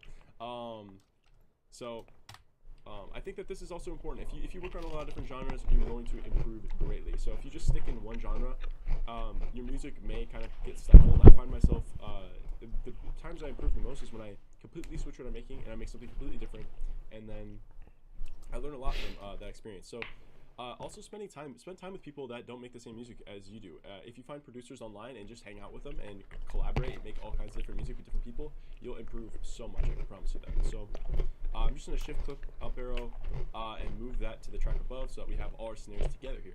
Sweet. And now I think that we're ready. And by the way, again, this is just trial and error. I was just clicking these, I zoomed in here and just clicked these snares until it sounded good. So you guys can, as I said, if you need to copy what I'm doing just to keep along with the project, that's completely fine. But yeah, I encourage you guys to mess around, okay? Even if it doesn't sound good, it's still better. I would say it's better.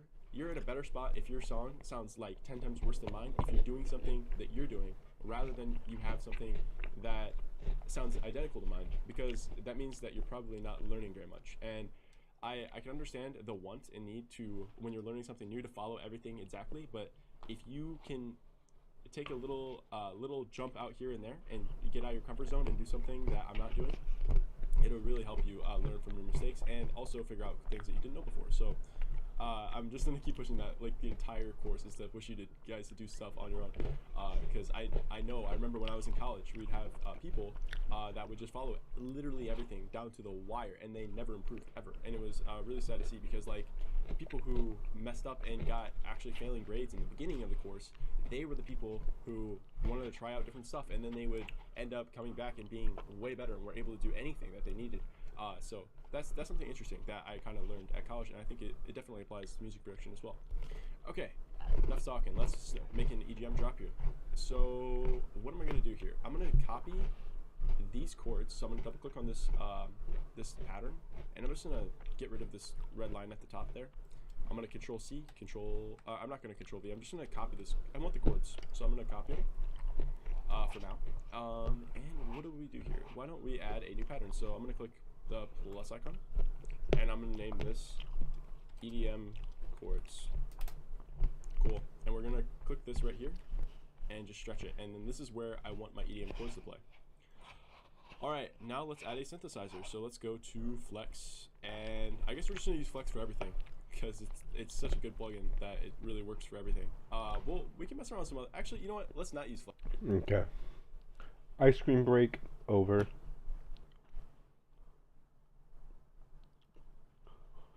Let's go back to producing.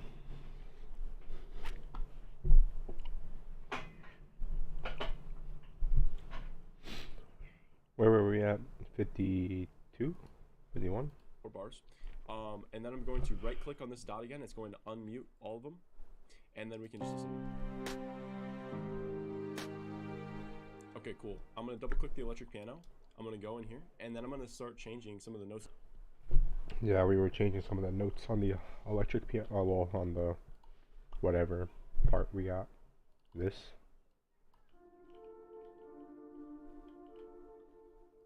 But I don't know if I want to change this part.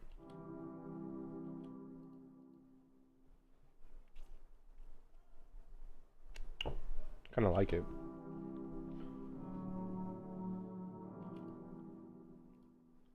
Maybe.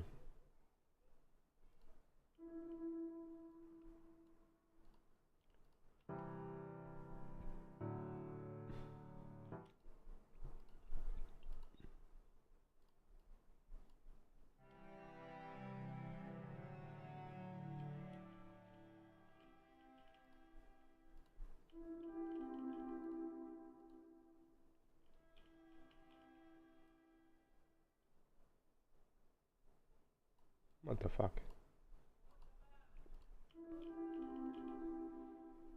Alright, I guess it kinda has to be this part. Hmm.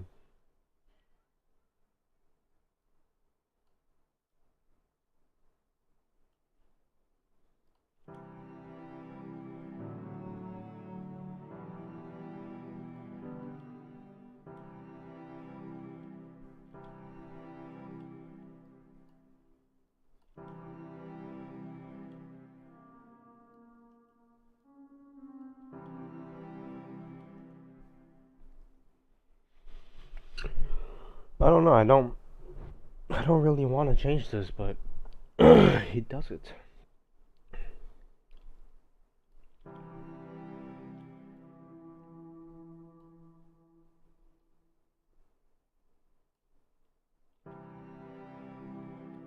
Can't even hear it.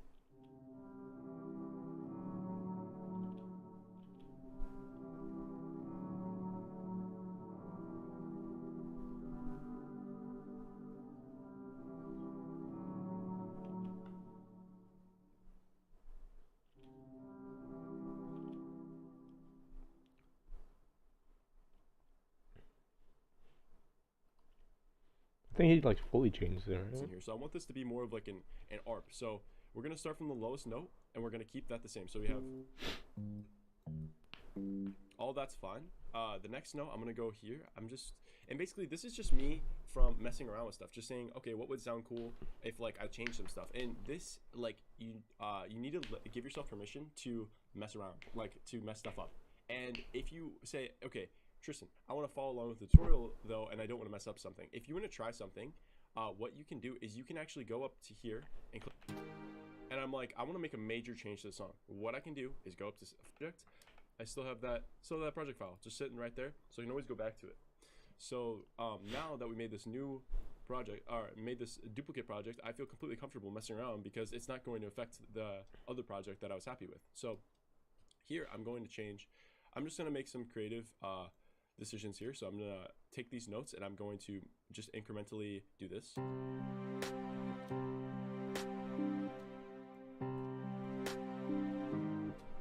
So I'm actually... Okay, so I could just freeball it, just do whatever.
Boom, boom, boom, boom, boom.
can't even really hear it though. It's like kind of quiet.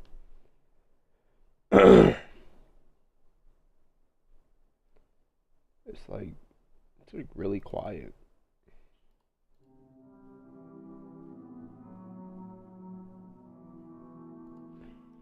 Maybe I could change it. I'm gonna star this. Starred. Yep, there it is. Piano. What's a DI?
Gotta fix this one.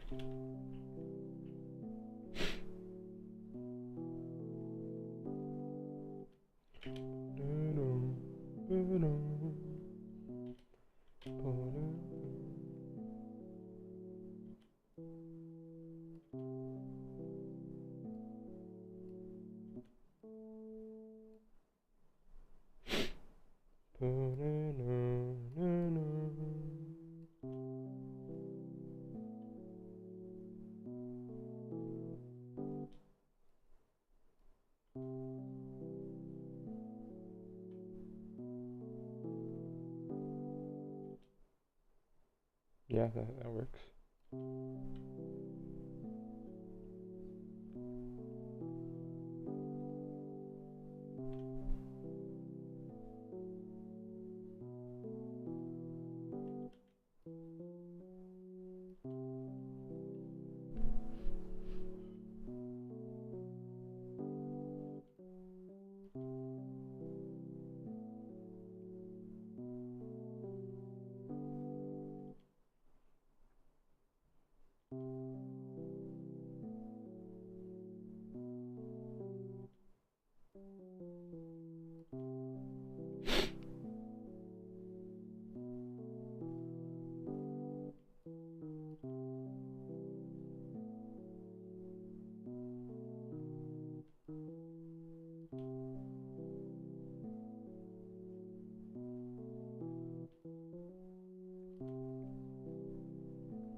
What if we do and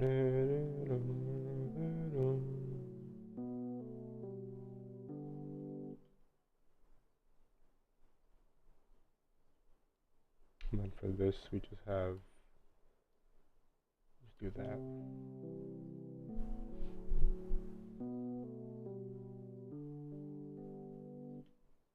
No, no, no, no. We do this. We go up high. So we go boom, boom, boom, boom, boom, boom, boom.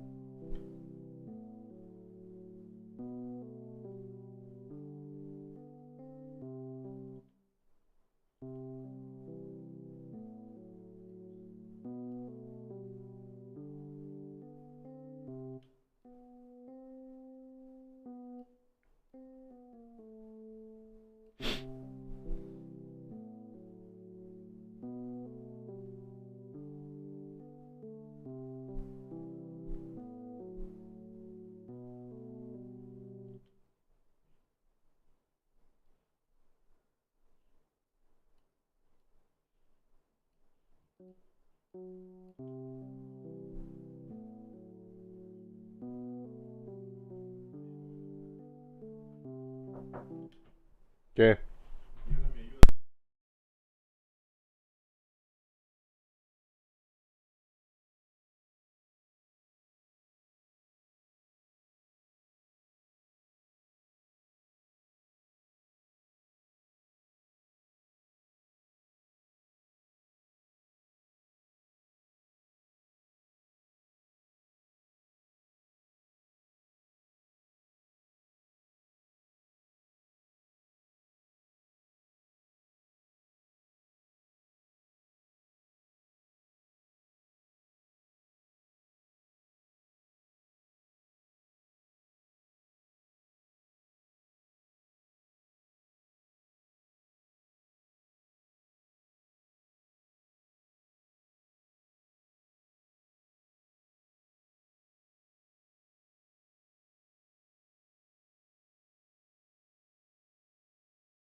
All right.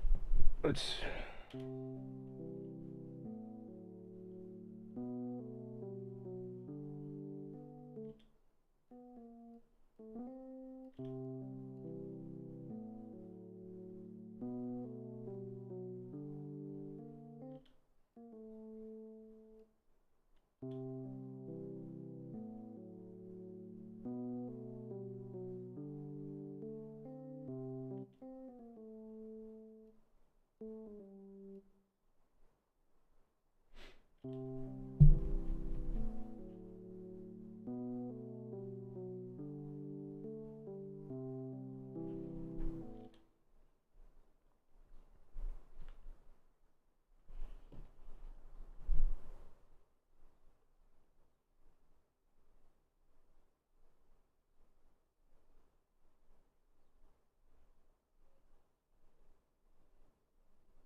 Was this even what I was supposed to do? Was I supposed to do this? Like, I feel like I just...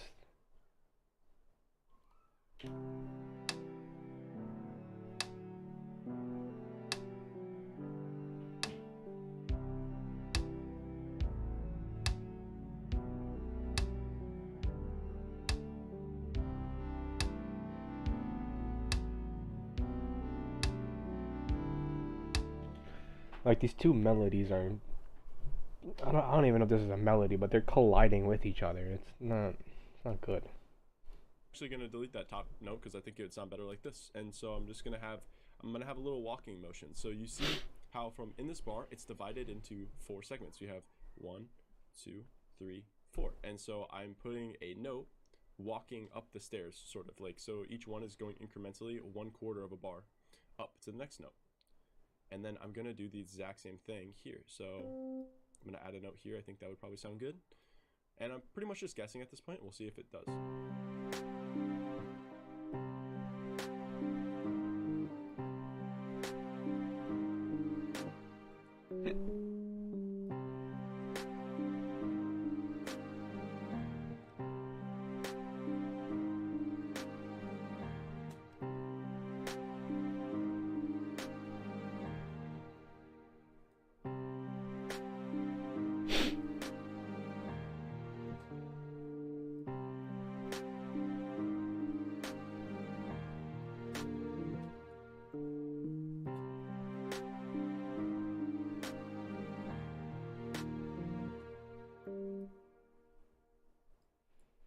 Okay, so he's like not doing at all what I'm doing. Maybe this. So how would I fix this for it to like... Maybe I could do this.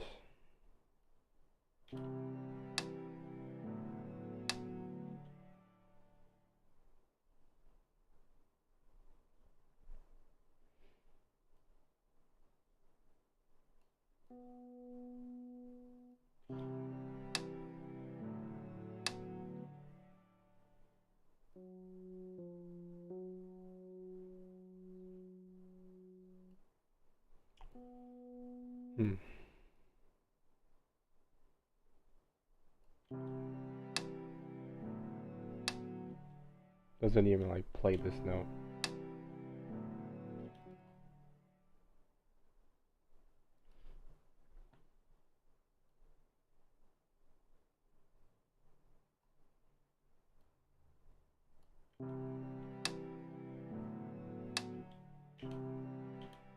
It's like just gliding over it.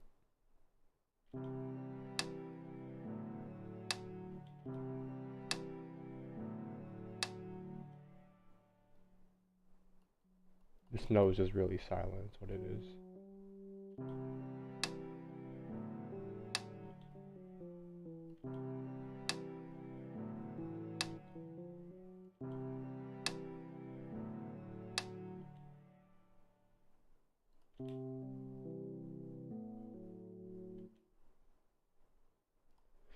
Yeah, in the grand scheme of things, this note is just really fucking silent. Let me pick another piano. Let me see. Short? Definitely not.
It's like colliding with each other. It's not meshing. I